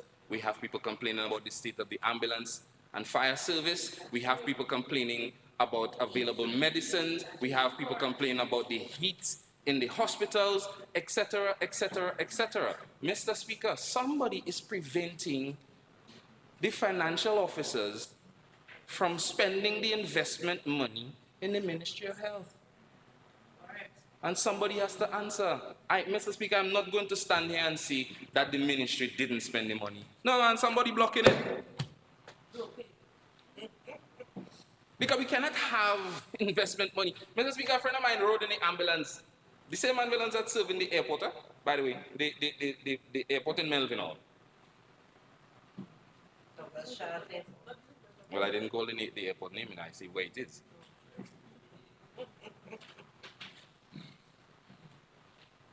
They don't have strap, it's hot, all manner of things.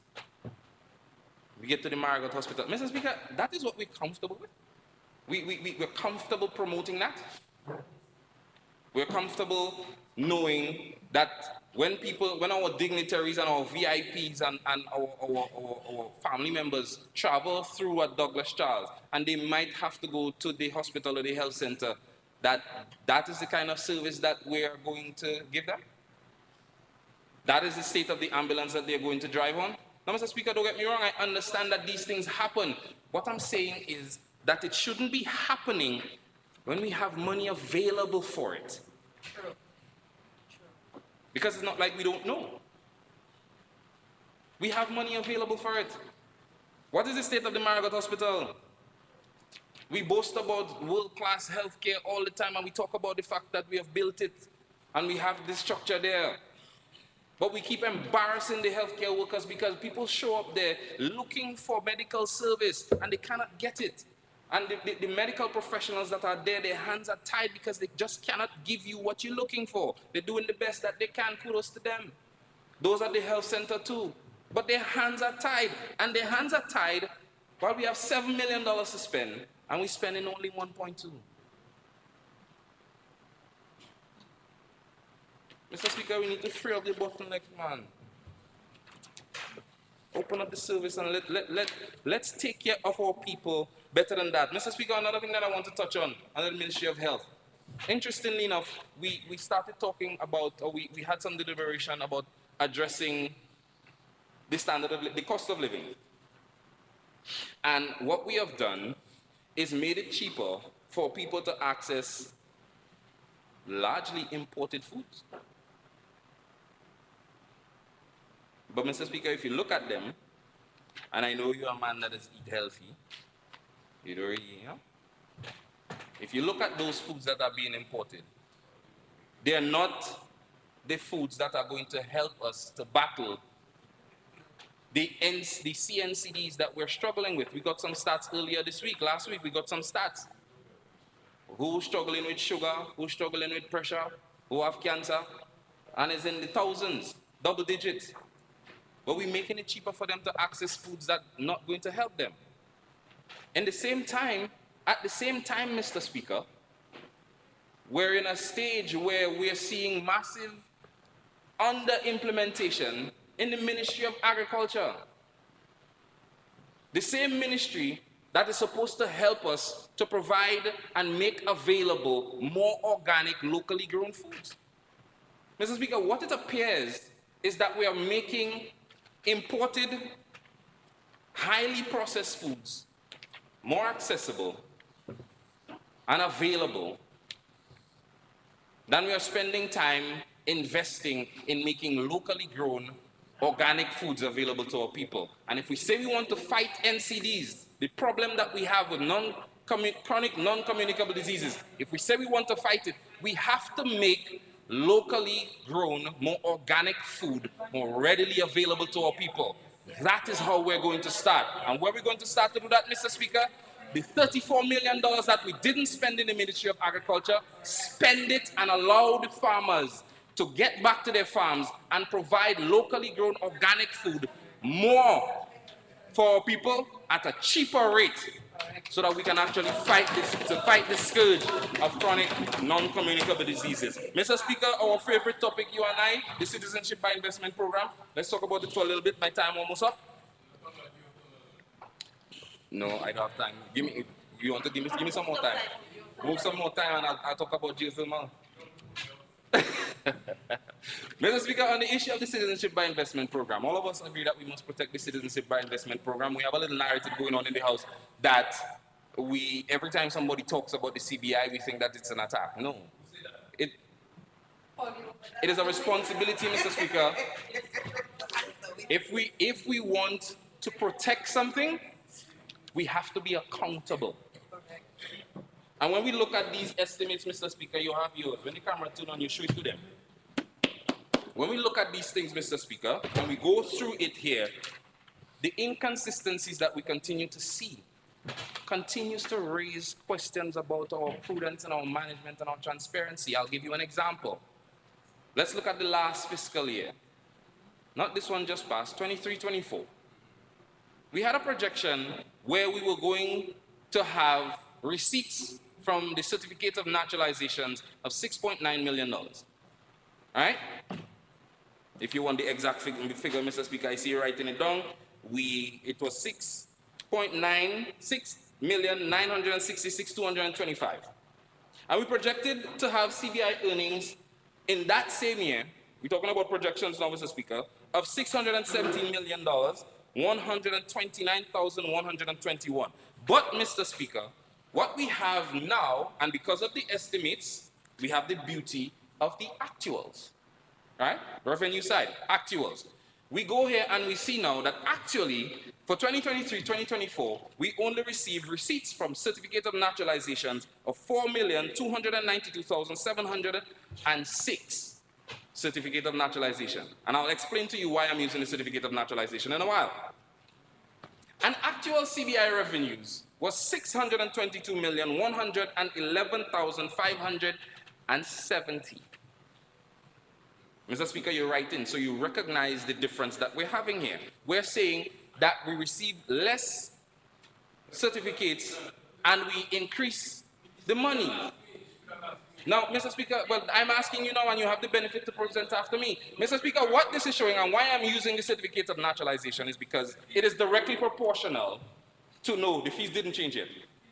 No, not yet. 23-24, we're talking about, not 24-25. Mr. Speaker, the reason I'm using the certificate of naturalization is because it is directly proportional to the revenue that we get. Why, Mr. Speaker? Because every citizen that receives naturalization has to pay a fee for it. So using that, we can actually find out how many citizens receive naturalization. That shows that we had a... Mr. Speaker, I want to rise on a point of clarification. No, you can't. Your point of order. A point of order. He's on his feet. So you cannot rise on a point of clarification. It's a point of order. On a point of order, Mr. Speaker, to just put some clarity in terms of the way the certificate of naturalization. No, you can't do that. Why? You can't. He's on his feet. You have to be on a point of order. So if he's saying something wrong, you have to say that he's incorrect and you want to correct it. Yeah, Mr. Speaker, I want to correct him. But what? Yes, on the imputing of improper motive with respect to the revenues that have been earned, linking it to the number of certificate of naturalization being received. Mr. Speaker, we know, for example, that he's referring to the CBI program. Under the CBI program, you have individuals and then you have packages. You have a family package. So it is not a direct link. You can have a family of 2, you can have a family of 8. And yeah, but there are many other members who will be presenting. They can actually counter his argument. No, because he's just looking at numbers, so you can't stand on a point of order or point of clarification on his numbers. But it's misleading, Mr. Speaker, to make the public believe that there is a direct link between the number of there CONs are and the other revenue honorable generated. members on the other side, on your side, who can actually, in their debate, point out where they think he's wrong and clarify to the public. But you cannot, in his intervention, without saying it's a point of order, you can do this. So, Senator, proceed. You may take your seat. Mr. Speaker, I would like to reclaim my time. How much time I have left, Mr. Speaker? Minutes additional. Well, Mr. Speaker, here's why there's a direct link between it, Mr. Speaker. Because it means that the more citizens we have, we should get more money. The less citizens we have, we would get less money. That's exactly how it works. Because, Mr. Speaker, if you do the math on it, and you divide the certificate of naturalization by the $670 fee that we're paying, we're showing that we have 4,000 less citizens, and we got $5 million more. So I would really love if somebody would do the numbers, do the math, and explain it for me, please, as we go. Mr. Speaker, in the last 2 minutes, the garbage collection has been a problem for a long time. Under the Ministry of Environment, Rural Modernization, and Kalinago Upliftment, I see we had some expenditure, some over expenditure, much of it spent on the NEP, good job. But, Mr. Speaker, here's where I have the problem. We have been dealing with this garbage thing for a while. And yes, I know we have 6 trucks coming, allegedly. But, Mr. Speaker, what are we doing with the environmental surcharge that we have been charged for? Here in the estimates again, Mr. Speaker, for the last 2 years... One more minute. Yes, Mr. Speaker. For the last 2 years, we have received over $22 million in environmental surcharge, and we haven't bought a truck yet. And if we're doing the maintenance on those equipment, we will know that they're going to fall apart, and we will know that they would need replacement. Also, Mr. Speaker, the landfill was created in 2005 with a 15-year stamp on it. We know that it was going to only last for 15 years. We have been living on 5 years of borrowed time, and we haven't moved yet. I think we owe the people of the surrounding community an apology, and we have to give them something for their pain and suffering, because they have suffered for too long. In conclusion, Mr. Speaker, let us stop accepting public relations victories in place of measurable progress. We cannot applaud routine housekeeping as if it was visionary innovation. Let us, in the spirit of genuine accountability, turn the page from storytelling to truth-telling, grounded in transparent data, prudent spending, and an honest appraisal of work still to be done. Thank you, Mr. Speaker. Before we proceed, let me just point out something so we can be clear. If a member is on his feet and he's saying something where he's imputing improper motive, we can stand on a point of order to point that out. In regards to standing order 41.5, and I'll read it, see if you don't have your standing order. It says, a member who has spoken on a question may, with the Speaker's permission, again be heard to offer an explanation of some material part of his speech, which he claims has been misrepresented, but he shall not introduce new matter. So we kind of mixing that up with the point of clarification, but that specifically refer to if you were speaking and somebody is now talking and saying you said something that is incorrect that you didn't say. So actually there is no point of clarification per se in the standing orders, except that especially on a substantive matter, if someone is saying something wrong, the actual minister can, if you say, for example, that 500,000 was spent on, let's say, in housing, and the minister knows that is incorrect, the minister could now get the opportunity to stand to actually correct that error. But we can't do it how the honorable member is trying to do it. So let's proceed. Next. Yes, Honorable George, you may proceed. Thank you, Mr. Speaker. Mr. Speaker, it's always a pleasure to stand in this honorable house and give my contribution in defense of what I consider an extraordinary budget presented by the Minister of Finance last week. And I want to commend him for his excellent presentation. I also want to commend all the public officers, senior public officers who played the role in ensuring that this bill is presented in this honorable house. Mr. Speaker, I believe that we have a duty to work on behalf of people in this country. And I think we, on this side of this house, take our responsibility very seriously, Mr. Speaker. And that is why we have been in government for so long, Mr. Speaker, because the people understand that we have their back and they understand that we will fight for them and be in their corner, Mr. Speaker. And of course, our leadership, our visionary leader, Honorable Prime Minister, has been at the forefront of our efforts in ensuring that we can continue to serve the people of Dominica. But Mr. Speaker, I want to start by saying first and foremost that the presentation by Senator Paris, it was a misrepresentation of the facts when it comes to the opportunities for young persons in this country, Mr. Speaker. And just to say that when we're talking about a budget, Mr. Speaker, we are not talking about money that's on the table. And many times I heard you mention that there's money on the table. That is not what a budget is, Mr. Speaker. There's no money on the table. A matter of fact, a budget is made up of revenue projections, and it's a plan of what you intend to spend in the next 12 months, Mr. Speaker. There's no money on the table, as indicated by Senator Paris, Mr. Speaker.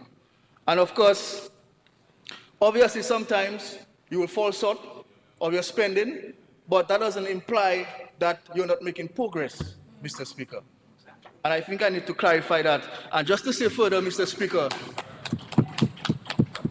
Mr. Speaker, he mentioned about youth, and implementation rate. He would know that measures that benefit young people are not just restricted to the ministry responsible for youth. Exactly. We have measures under the Ministry of Agriculture. We have measures under the digital economy. $75 billion giving grants to young people, Mr. Speaker. That is not under the Ministry of Youth, but it impacts the young people of Dominica, Mr. Speaker.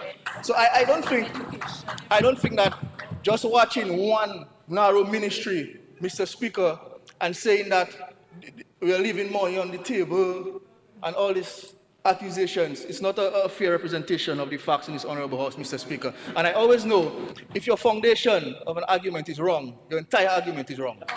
Right? So we should ask Senator Paris to withdraw his entire presentation.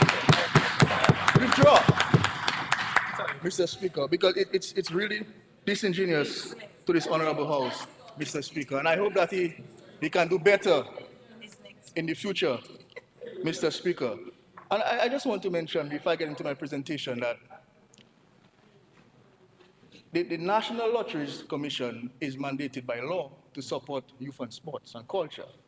And we use that facility to implement a number of key projects, Mr. Speaker. It may not necessarily be reflected in the budget, but we use that facility many times, especially for lightings and different initiatives that benefit young people, Mr. Speaker. So, and I heard him make a comment about some projects mysteriously implemented, but there's no expenditure. You can't say that, Mr. Speaker, in this house. You can't say that. Senator Henderson, the minister, honorable minister, is on his feet. You can be speaking, you're distracted.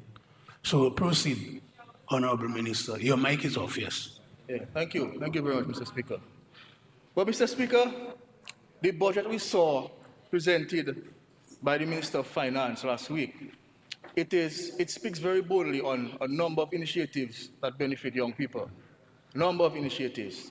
And I want to take some time and just highlight some of these initiatives I believe that's important for young people to be aware of, Mr. Speaker.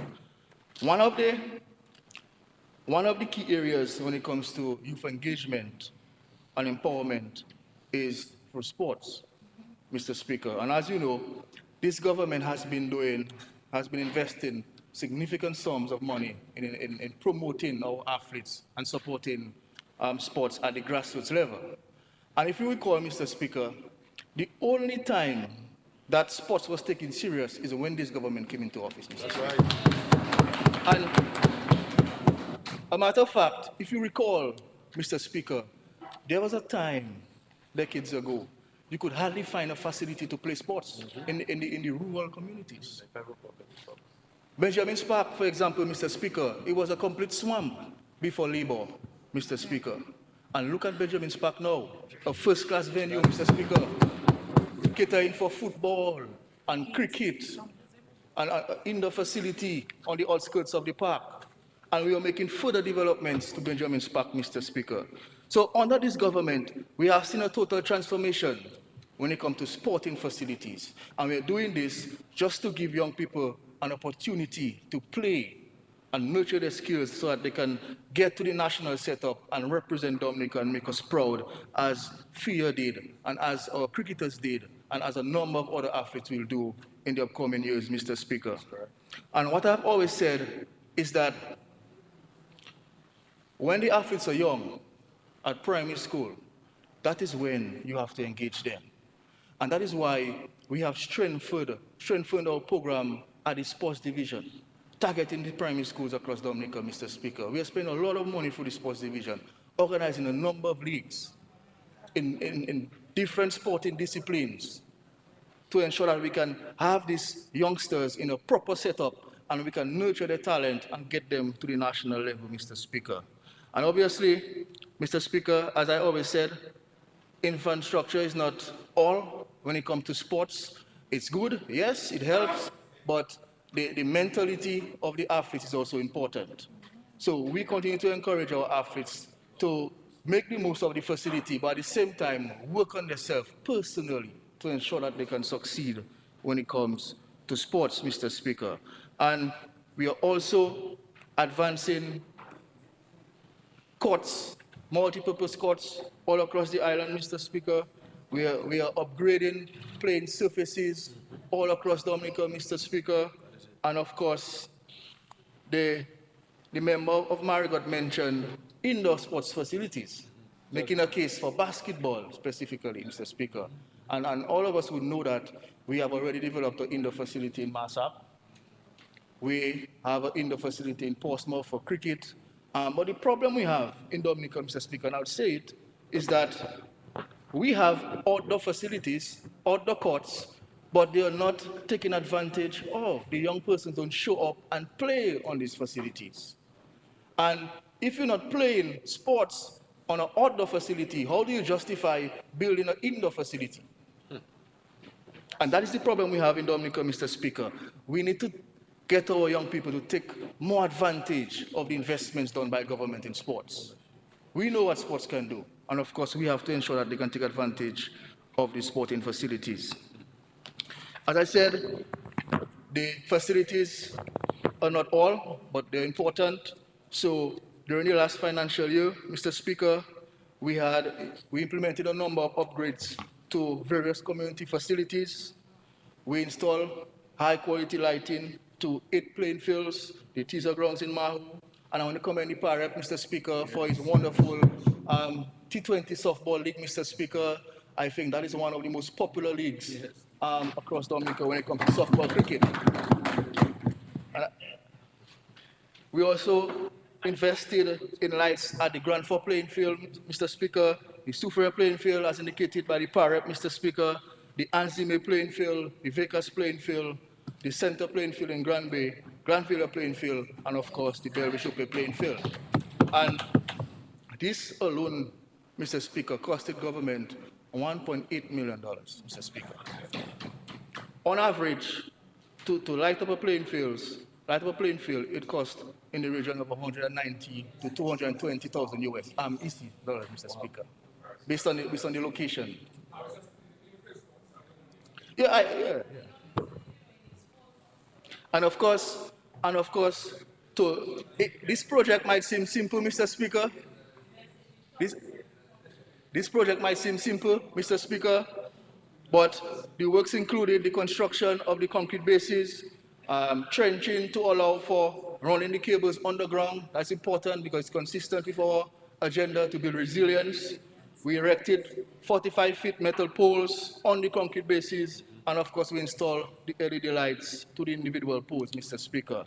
And additional to that, Mr. Speaker, the year before, government did upgrades at the Lapland playing field, at Lindo Park, at Newton, Honorable Parrep, and of course at the Woodford playing field, Mr. Speaker. And as I mentioned, the Woodford playing field, over $900,000 was spent at Woodford playing field to develop a pavilion, a complete resurfacing of the playing surface, and of course leveling and lighting Mr. Speaker. And I accompanied the pirate at that playing field a couple of weeks ago. We had a wonderful activity. A number of young persons come out and play, and they're asking, we should have that more often, we should have that more often, Mr. Speaker. And I think this is what we want to see as a government, Mr. Speaker. And of course, the Londonderry playing field, another playing field in the northeast, we did some upgrades to that playing field also. It was abandoned for a number of years. And as we speak, Mr. Speaker, there's a regional tournament taking place at Londonderry as we speak, Mr. Speaker, in tip-ball cricket, Mr. Speaker. St. Lucia is here playing against our national team, our national tip-ball cricket team, Mr. Speaker. So I'm very happy for this thing, Mr. Speaker. And of course, going forward, we have earmarked a few other community playing fields for further upgrades. The Jolly John playing field in the Kalinago territory, Mr. Speaker. That's where we normally have the KPL cricket competition, a very popular competition there, Mr. Speaker.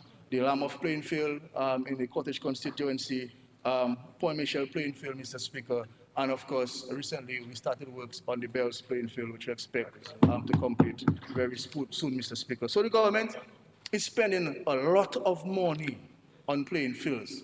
And we are doing this again just to ensure our young athletes have an opportunity to play, Mr. Speaker. Yeah, I lose some weight. Anyways. Mr. Speaker, another important aspect of the ministry is the BNTF program, Mr. Speaker. And under that program, some of the projects are also targeting playing facilities, sporting playing facilities, Mr. Speaker. One such facility is the Daly's playing field, Mr. Speaker, a complete upgrade to the Daly's playing field, to include a pavilion, resurfacing the entire area, Mr. Speaker, and of course lighting, Mr. Speaker. That project is 90% complete as we speak, Mr. Speaker. Another project under that program, Mr. Speaker, is the Trafalgar, the upgrade of the Trafalgar basketball facility. As we know, Trafalgar is a community that's rich in basketball, Mr. Speaker, and they have a lot of wonderful players playing basketball in Trafalgar. And of course, we want to ensure that this facility is to a standard that can accommodate wonderful games. So we have done a media center for that facility. We have done covered stands for that facility. We have done male and female washrooms for that facility, Mr. Speaker. And of course, we're giving them a complete resurfacing of the basketball court and lighting, Mr. Speaker. So that again is wonderful news, Mr. Speaker. And just to say further, Mr. Speaker, under that same BNTF project, under the next cycle, cycle 11, Mr. Speaker, we have already received provisional approval for upgrades to the Castlebrooks playing field, Mr. Speaker. And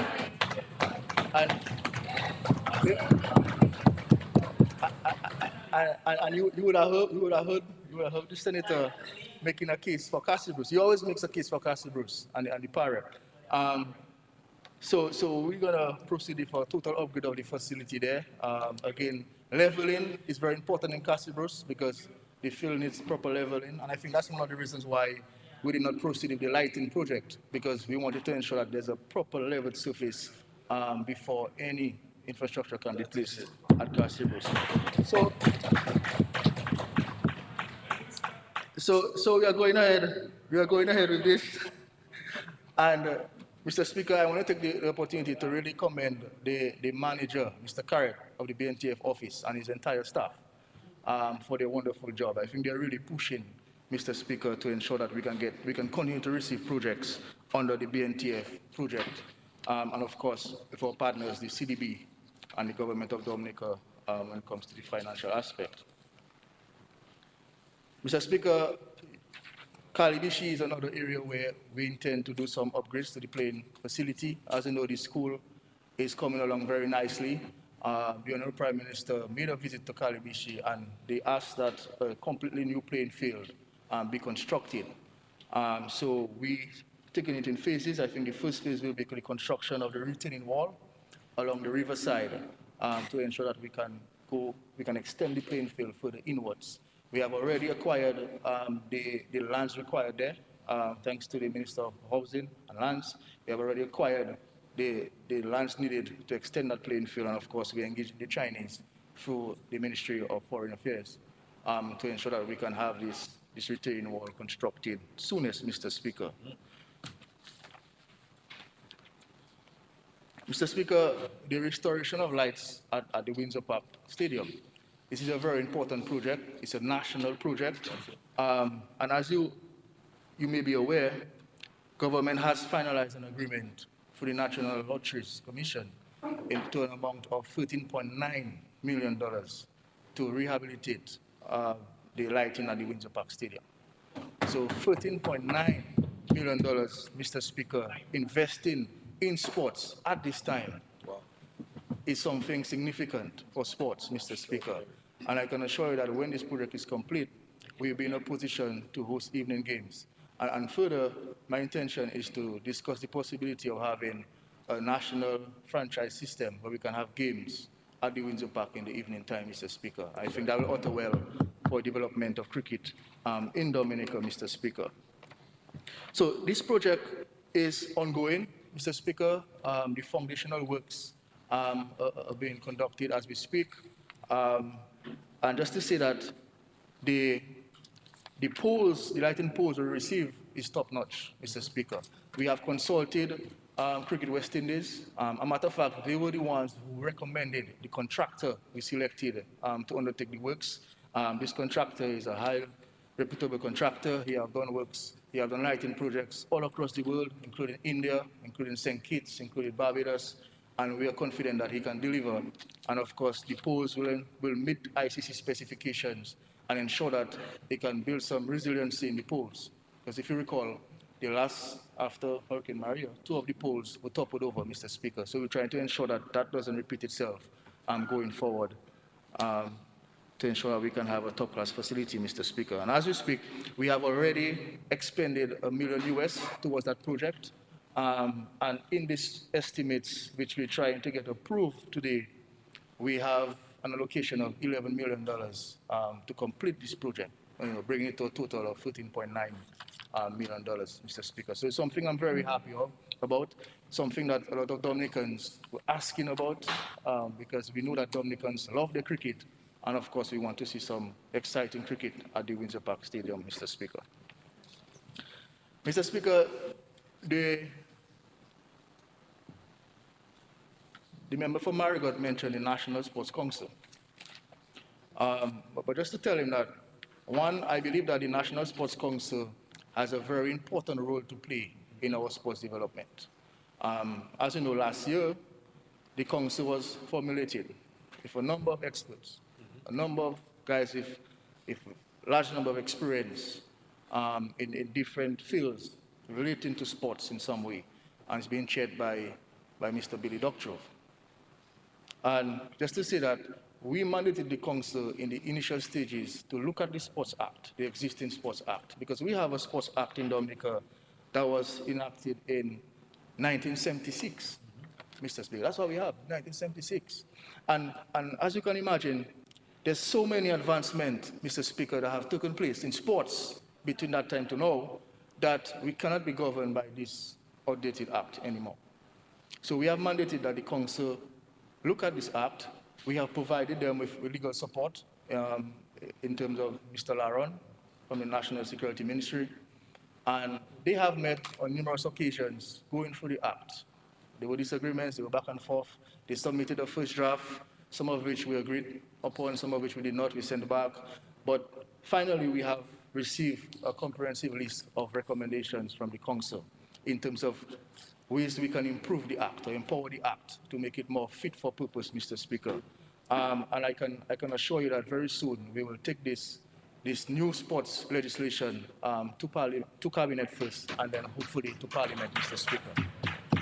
I don't want us to underestimate the importance of that, because that's very important, because it's important to set the right environment for sports to thrive, Mr. Speaker. And without a proper legislation, that can't happen. So that's a very important milestone for us, and we continue to work with the Sports Council, Mr. Speaker. The council is alive and well, and of course, we expect to see bigger and greater things from them. And following from the enactment of the Sports Act, Mr. Speaker, their next mandate is to finalize a national sports policy for Dominica. We have a draft already, I must say, we have a draft. But they have to look at it and ensure that their respective disciplines are catered for in this policy. issues such as time off for our national athletes, that have been a burning issue in Dominica for a number of years, Mr. Speaker. But then we have to ensure that we have a proper framework to know how do we go about implementing a policy on time off for athletes. So that policy will speak to that. Insurance for our athletes, sports broadcasting, a number of areas, Mr. Speaker, we intend to speak of in this national sports policy, which we expect the Sports Council to advance, Mr. Speaker. So it's something we're looking forward to going forward.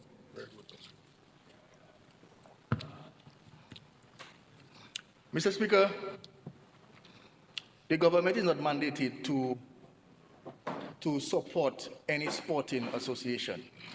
As a matter of fact, all the sporting associations, they have constitutions, they have executives. Most of them are governed by the parent international body, Mr. Speaker. So the government is not mandated in any way to support an association financially and otherwise. But we understand that when our athletes go out to represent Dominica through an association and they succeed, at the end of the day, all of us are happy. It's a Dominica thing. All of us are happy, Mr. Speaker. So that is why, over the years, this Labour government have been providing support wherever we can to various associations to help them meet the cost, especially to send athletes out to study, Mr. Speaker, to compete, Mr. Speaker. That's something we have been doing. It cost us a lot of money, I must say, and we heard the Minister of Finance in his budget speech articulated that in the last financial year, we spent $1.1 million just to support athletes and associations, Mr. Speaker. That's a lot of money. That's a lot of money, Mr. Speaker, investing in our associations and our athletes. And that is excluding what we spend through sports division in the schools. That's our responsibility there. That's our primary responsibility. But we are going beyond that, Mr. Speaker, and supporting the associations and athletes in their ventures, Mr. Speaker. And what we have committed to do this year, going forward, Mr. Speaker, is to liaise with the associations to ensure that we can build national facilities that they can be in charge of, Mr. Speaker. You know, because most times, the parent body associations, they have funding facilities available which the local associations can tap into. And then in that case, all that's expected from the local association and the government is to provide adequate land. For instance, the Athletics Association, Mr. Speaker, they have funding through World Athletics, where we can build a top quality track and field facility.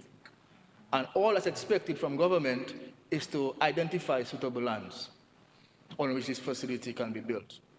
And as you know, we have been progressing on this. A matter of fact, we started our discussions with World Athletics in 2022, Mr. Speaker. And there have been delays, I must confess, there have been some delays, especially in terms of communication.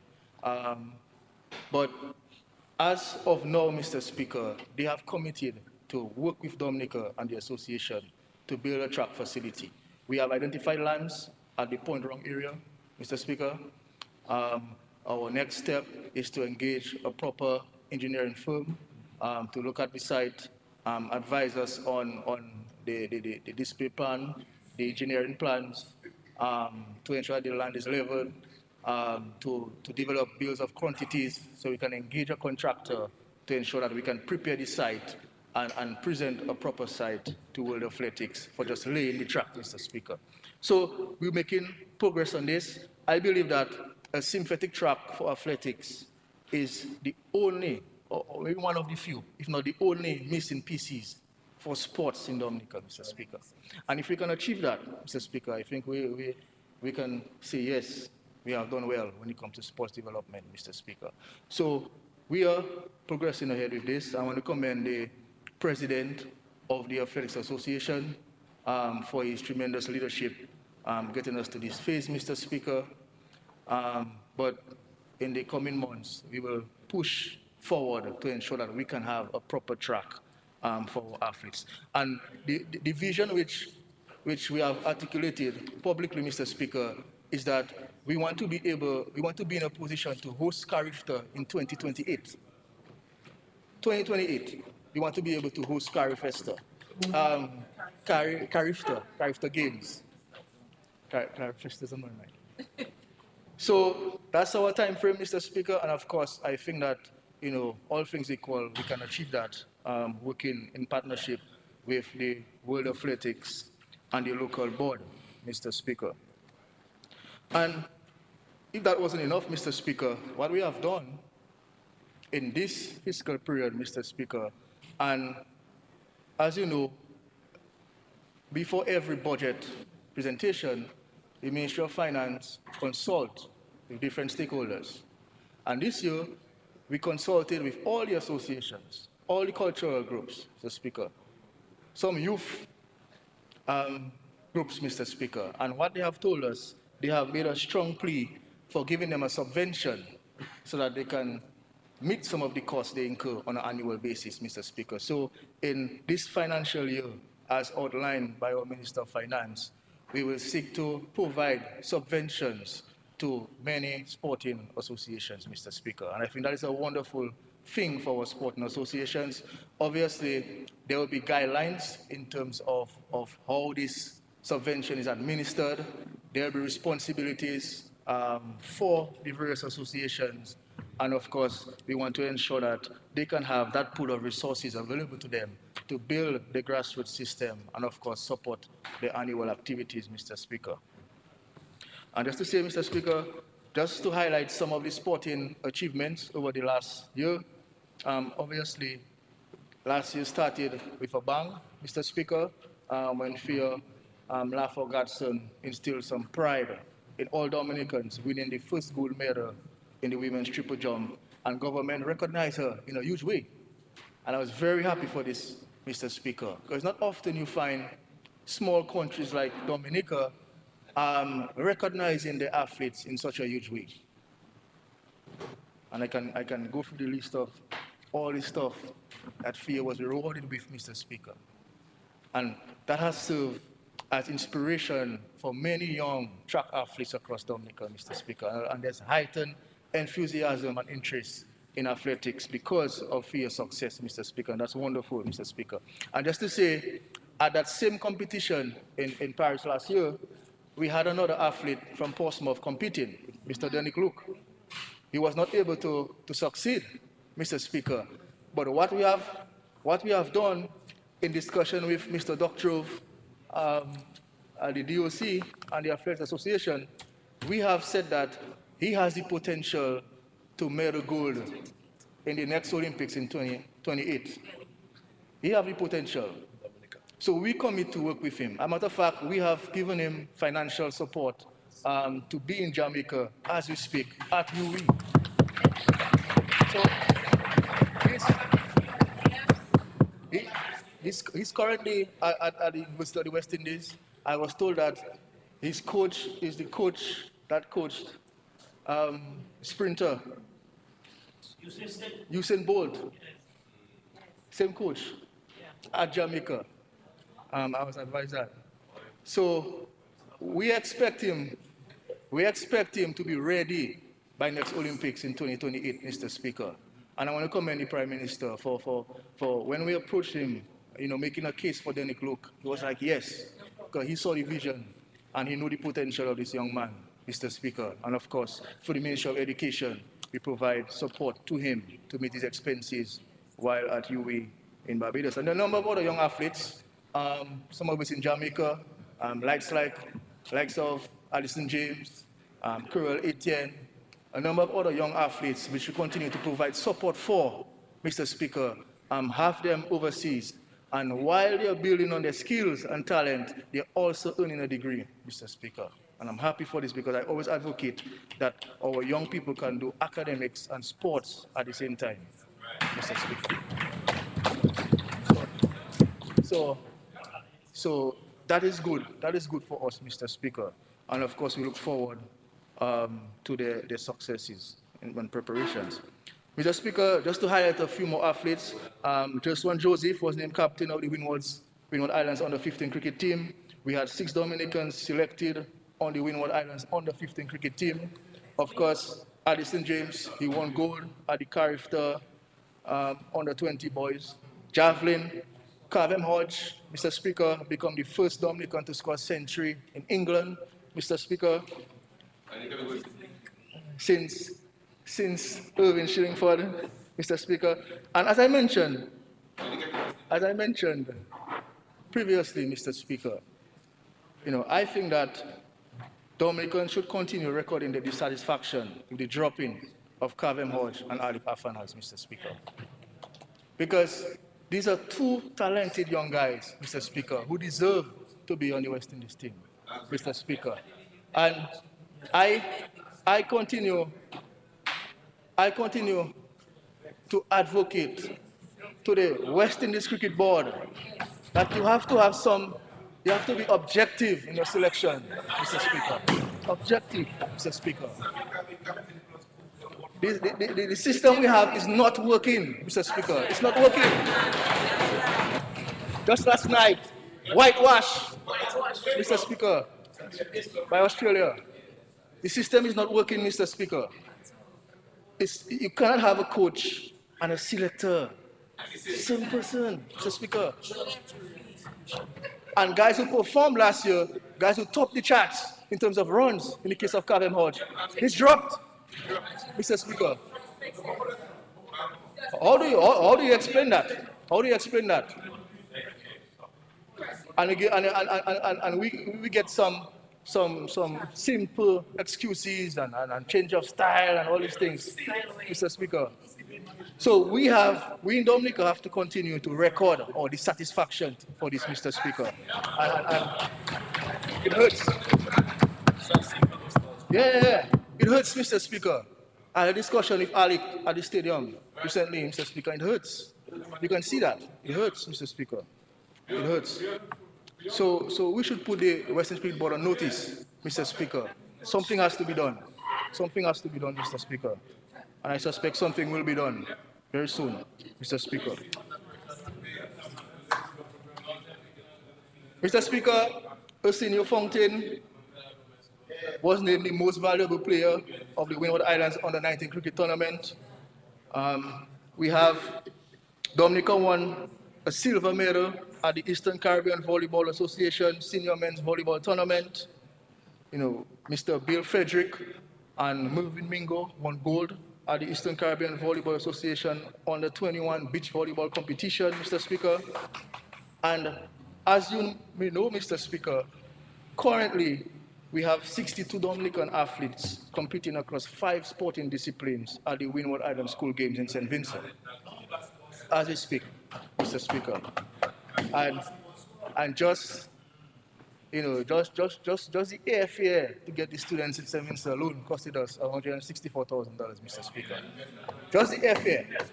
That's investment in young athletes, Mr. Speaker. Students, Mr. Speaker. And just to say, a number of these athletes have already recorded gold medals, as you would know, member for Marigot. Gold medals. We have a long list of athletes who have already gotten gold medals at this competition, Mr. Speaker. And I want to take the opportunity to congratulate all of them and congratulate those that will get gold medals later on this week, Mr. Speaker. I congratulate them. And I had the opportunity to speak to them before we send them to St. Vincent, the day before, Mr. Speaker. They're excited. They're excited, Mr. Speaker. And I can assure you, the future of sports in Dominica is in good hands, Mr. Speaker, in good hands. And we have to promote, member of Marigot, promote sports. Yeah. And Senator. And promotion doesn't have to be monetary.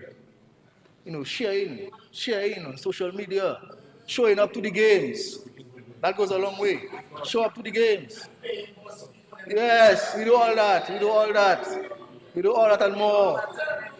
All that and more. Member for Marigot. But, Mr. Speaker, I think it's important also on the issue of sports that we strengthen our local leagues, Mr. Speaker. Because the local leagues, because that is where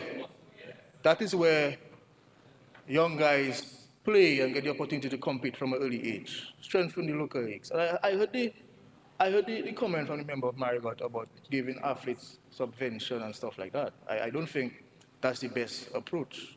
I think what we should consider in Dominica at this time is to try to introduce semi-professional leagues. Semi-professional leagues, Mr. Speaker. So guys can get paid stipends for playing, Mr. Speaker, because we won't be able to get professional leagues. But at least we can experiment with semi-professional leagues in the first instance, Mr. Speaker. And that will ensure that, one, the local league will be strengthened, and of course it doesn't exclude any athlete from getting some form of support. Because you don't want a case where you only provide support to those that have tremendous potential, and those that are there trying, they receive nothing. You have to ensure that everybody can get resources, and I think a semi-professional league is the way to go, Mr. Speaker. And Mr. Speaker, the Minister of Finance mentioned the issue of non-traditional sports or alternative sports, and we have seen the recent bike festival, Mr. Speaker, a festival that government committed a lot of support towards, Mr. Speaker. Water sports, like kayaking, we can only focus on the basketball and the cricket and the football, Mr. Speaker. We have to introduce non-traditional sports. And I think the member for Roseau Central has been playing her part in that. Non-traditional sports, you know? And that, I think that is the next big thing when it comes to sports in a small country, Mr. Speaker. So I'm confident that based on the measures outlined in this budget, Mr. Speaker, based on the current programs being implemented by the sports division and the associations, that we will see a number of other athletes coming through the ranks and making us proud, Mr. Speaker. And just to say that in sports, we have a real opportunity to succeed. And this government remains committed to sports. We remain committed to supporting grassroots movement, which is where you can get the real value from sports, Mr. Speaker. And of course, I just want to tell everyone listening to me that we have to play our part in whatever way we can to support our youngsters. That's the only way they're going to succeed, Mr. Speaker.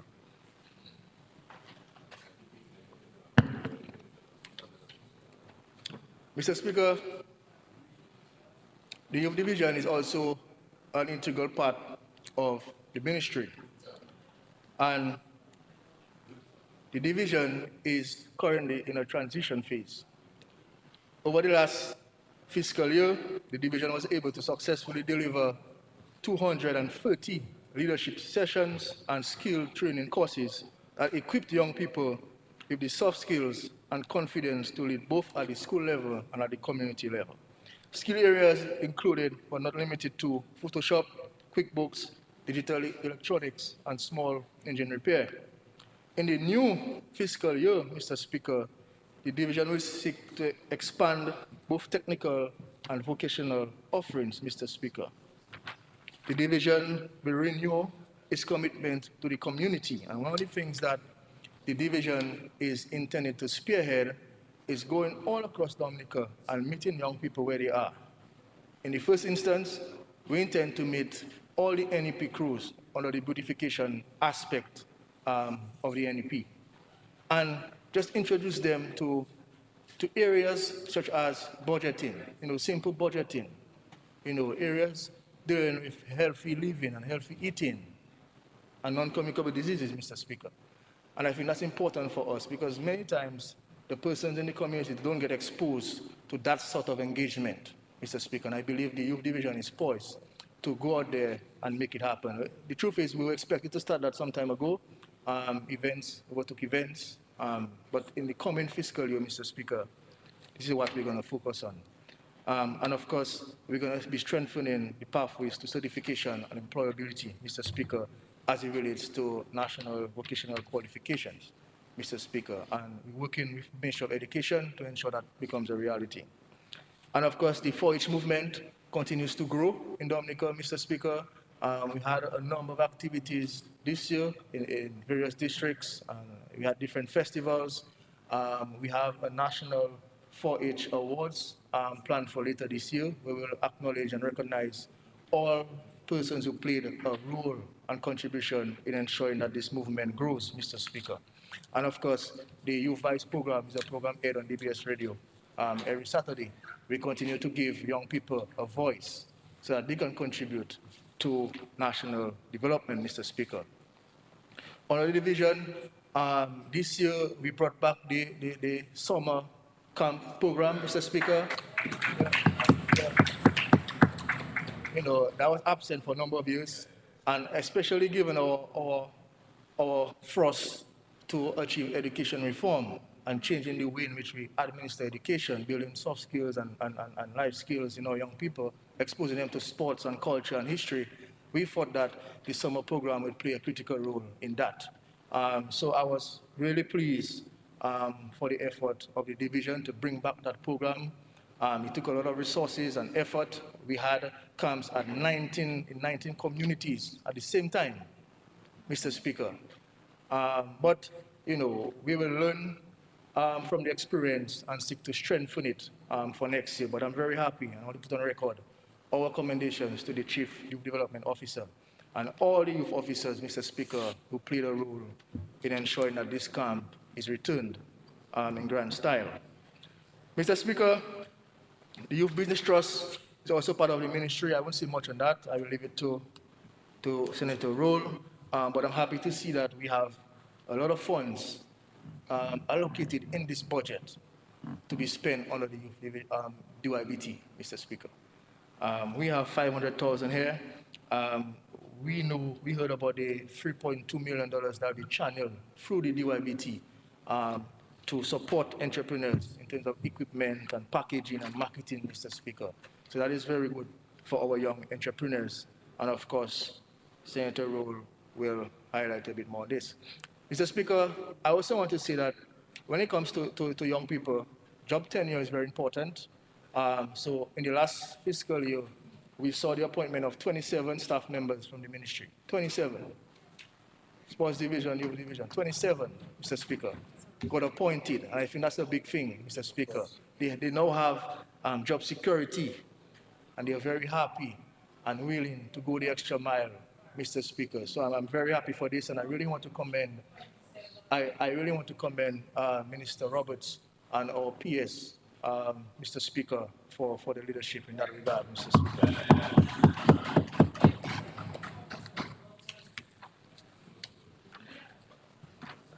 Mr. Speaker, as I mentioned earlier, the opportunities for young people do not only reside in the Ministry of Youth.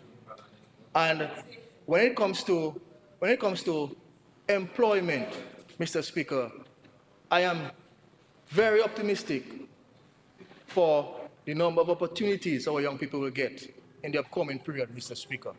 We have the largest infrastructural project in our history being constructed in Wesley International Airport. And we heard the PAREP mention 60 young persons engaged on the airport, Mr. Speaker. We have the marina, which will transform the north part of the island, Mr. Speaker. Again, a lot of employment for our young people, Mr. Speaker. We have the digital economy, Mr. Speaker, providing grants to digital entrepreneurs,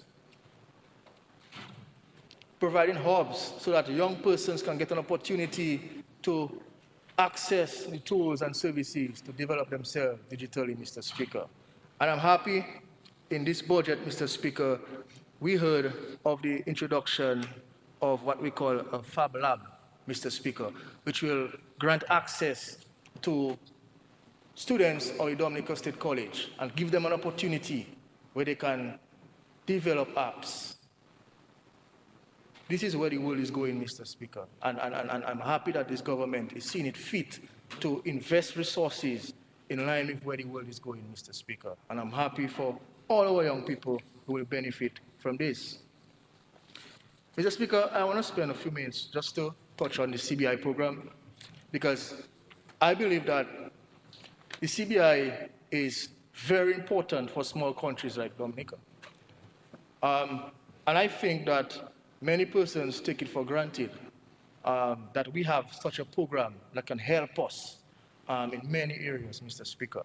And this is one of the things I admire about our Prime Minister, the way in which he was able to use the CBI funds in a very prudent way to benefit average Dominicans, Mr. Speaker.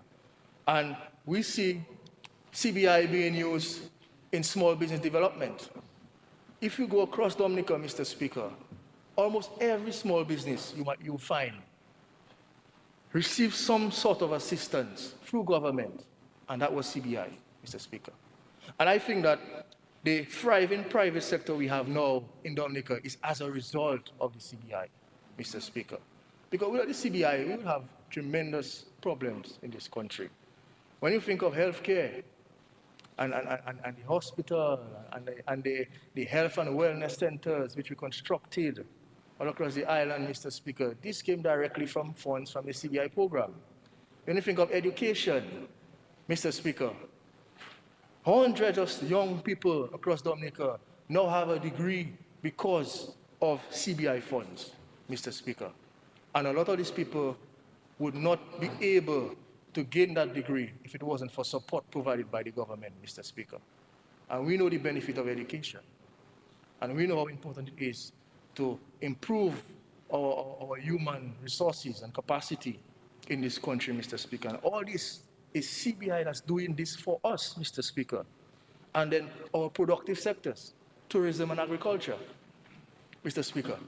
CBI being used in this productive sector to ensure that we can have a multiplier effect years down the road, Mr. Speaker. And then sports in the facilities, extending playing fields, sending athletes out to compete, Mr. Speaker. I remember years ago, we established this sports trust fund, Mr. Speaker. And many of the athletes will receive funding from government. That's the fund we use to give these athletes the resources, sports trust fund. And this trust fund was directly from the CBI program. And then we have housing, Mr. Speaker, which is a big deal, housing. Especially given the fact that we live in a hurricane belt, where you need to have resilient housing and have a comfortable place to call home, Mr. Speaker. CBI making all this happen, and now we have the largest project we have in our history directly from the CBI program, Mr. Speaker. So I can't understand how a human being in this country, Mr. Speaker, will try their best to undermine the CBI program, not understanding the real impact it is having on everyday life of our citizens, Mr. Speaker. And we have to understand that the government has one main form of earning revenue, that is taxes. The government earns revenue through taxing people. That's the only way government earns money, taxing people. And CBI is what we call a non-tax form of revenue, meaning that you can raise money but not having to tax people, Mr. Speaker. So just imagine, after Hurricane Maria, when we had all this destruction and you had to find resources to rehabilitate. And then you ask yourself, how do I get the money? I need the money now. The international organization, they take 6, 8 months, 10 months to get money, long process. How do you get money now? Am I going to tax people to get money? The people that are already struggling to survive, that don't have food to eat? CBI. So that is what CBI is doing for this country, Mr. Speaker. And we have to protect it. We can't try to mash up the whole thing, Mr. Speaker, trying to get into office. The Dominicans don't want to vote you, they're going to vote you. So mashing up the program is not going to help you. You might think it will help you. It's not about that. So, Mr. Speaker, I really had to get that off my chest. The importance of CBI to small developing countries like Dominica, Mr. Speaker. It's going to be a real challenge without that program, Mr. Speaker. And those who want to mash it up, they have similar programs they set themselves, but they want to take ours from us. So we all have to play our part in protecting it, and of course, what's that? And of course, defending it, Mr. Speaker. Mr. Speaker, I must say something on agriculture because, as you know, I'm from an agriculture-based community, And I believe that agriculture remains the pillar of growth in our country, Mr. Speaker. And I'm very happy to see that this year the budget articulated a number of important initiatives to advance agriculture, to build on our food security, and importantly, Mr. Speaker, to modernize the sector. I'm happy to see that we are modernizing the sector. Agriculture is something that we don't do it the same way we used to do it 20 years ago. We have new techniques, new methods, new ways of doing things, Mr. Speaker.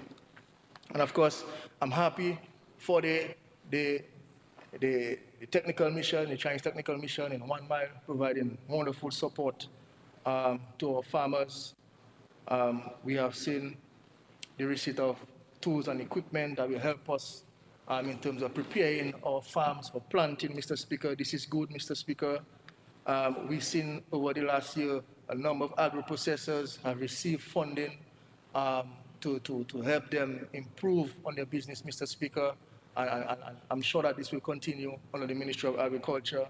Agro-processing provides a really viable form of business in Dominica, Mr. Speaker. The fishing sector is very important. We give fishermen boats for free, Mr. Speaker, entire boat for free. And all you have to do is go out there and catch and earn a living, improve your living standard, Mr. Speaker.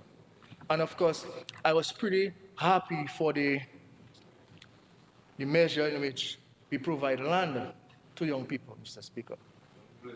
Because if you talk to young people, I don't know if the guys on the other side talk to young people, but if you talk to young people, Mr. Speaker, and you talk about agriculture, one of the things they would say, Mr. Minister, is that we don't have land. But the land they have not suitable. They want to do it, but they don't have the land. That's what they say, Mr. Speaker. And in this budget, Mr. Speaker... 10 more minutes. That's fine. And in this budget, Mr. Speaker, we're seeing that the government, through the Ministry of Agriculture, is proposing to lease land, $1 per acre. A whole acre for $1. And $1 free, same thing, Mr. Speaker. And we're doing this because we want to provide the opportunity for young people to get involved in agriculture. And I'm concerned that sometimes among young people, there's a small stigma when it comes to agriculture. We need to treat agriculture like a business. You know, have your proper recording and stuff, and do your research, and treat agriculture like a business. That's the only way you're going to succeed in agriculture. But we cannot say from this budget that government is not providing anything for agriculture. It's clear that the government is investing heavily. Heavily. Paris. Yeah, Paris. Government is providing in agriculture for young people, Mr. Speaker. And of course, we want to see more young people, Mr. Speaker, get involved in agriculture. Tourism, Mr. Speaker, another engine of growth, Mr. Speaker. And the minister articulated that very well this morning, Mr. Speaker. And then it's important that we understand what has transpired in terms of advancing our tourism sector. Access, Mr. Speaker. This is the main access. And I recall the days when you couldn't land in Dominica after dark. Yeah. You know, and then when you land, Mr. Speaker, your luggage is left behind. So sometimes you never get a luggage. Or you have to do island hopping, Mr. Speaker, before you get Dominica. All these inconveniences, Mr. Speaker. We have eradicated that, Mr. Speaker, consistently over the years with the extension of Douglas Childs. You know, I know you're on the verge of building our international airport, Mr. Speaker, and that will further transform tourism sector, Mr. Speaker. So I want to commend the Minister of Tourism and her staff for the excellent leadership in the ministry. And education, of course, Minister, Mr. Speaker, that's articulated in the budget, very important sector, Mr. Speaker. We are saying that we know that one of the main challenges is funding your education, Mr. Speaker. And we see that in this budget, we are providing a facility, Mr. Speaker, of $2 million where you can access cheap loans to pursue degrees in key sectors in renewable energy, in aviation, sectors that will benefit us in the long run, Mr. Speaker. But Mr. Speaker, just to say that, to end, This budget is a futuristic budget, Mr. Speaker, a very transformational budget, Mr. Speaker. And I believe that with this budget, along with the leadership of our Prime Minister, Mr. Speaker, we will see a lot of progress in the upcoming years, Mr. Speaker. And I ask that young people take advantage of the opportunities. Too many times, young people sit back and complain. They don't go to trainings, they don't fill the forms, they don't register for anything, they see the information, they don't share it, and then they say, oh, nothing's happening. We have to put ourselves up there because the opportunities are there. The opportunities are there, Mr. Speaker. But we have to take that first step. Go to the DYBT, apply, get information from your power rep, and of course, put yourself in a position to benefit from this transformational budget, Mr. Speaker. I want to thank my colleague Minister, Honorable Roberts, for support over the last year. The PS, ministry, Mr. Additional Lecturer White for support. Of course, the staff, all the staff of the various departments in the ministry. Mr. Speaker, I want to thank them for their efforts, and we have to keep on pushing in the best interests of our countries. And of course, our partners, the Sports Council, the Windsor Park Stadium Board, the sporting organizations, the National Youth Council, JCI, all the media houses. I want to say thank you for them. To my cabinet and parliamentary colleagues, thank you for your support. And of course, to our leader, our visionary leader, Mr. Speaker, my power rep, aka the world boss, Mr. Speaker. I want to thank him for his support, and blessings and more blessings will come his way, Mr. Speaker, as we continue to deliver for the people of Dominica and, of course, most importantly, the people of the Vacres constituency, Mr. Speaker. So thank you very much for the opportunity, and I support this budget fully, Mr. Speaker.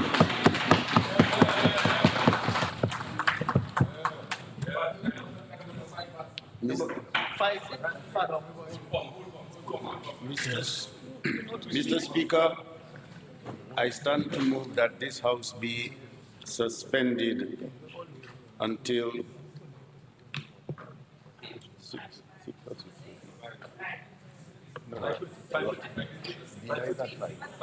until 6 p.m. this evening. Second. Okay. Before I proceed to just finalize this matter, let me just point out something. So when we come back, I just want to refresh members' mind on something, on a standing order before. 43, there is standing order 43. And that is further to my ruling earlier, but I wanted to just point out to members so we can just refresh our mind to the rules. 43 says that no member shall interrupt another member except A, by rising to a point of order. When the member speaking shall resume his seat and the member interrupting shall simply direct the attention to the point which he desires to bring to the notice and submit to it to the speaker or the chair for the decision. So you see, so two members never have to be standing at the same time. So that is why when you stand, it always have to be on a point of order.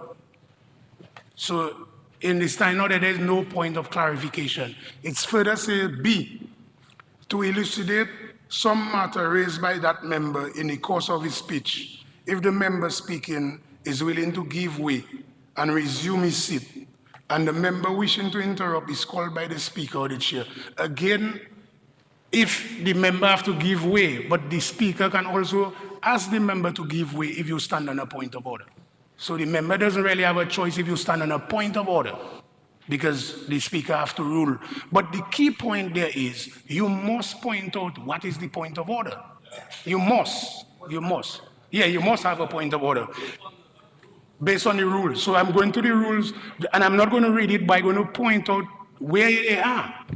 In 44, that's where you have most of the major rules that you can point to. So for example, you would have, for example, if a matter is sub judice, if somebody is imputing improper motive, if somebody disrespectful, if you're using the president's name to strengthen your argument, etc., etc. But I just wanted to point that out.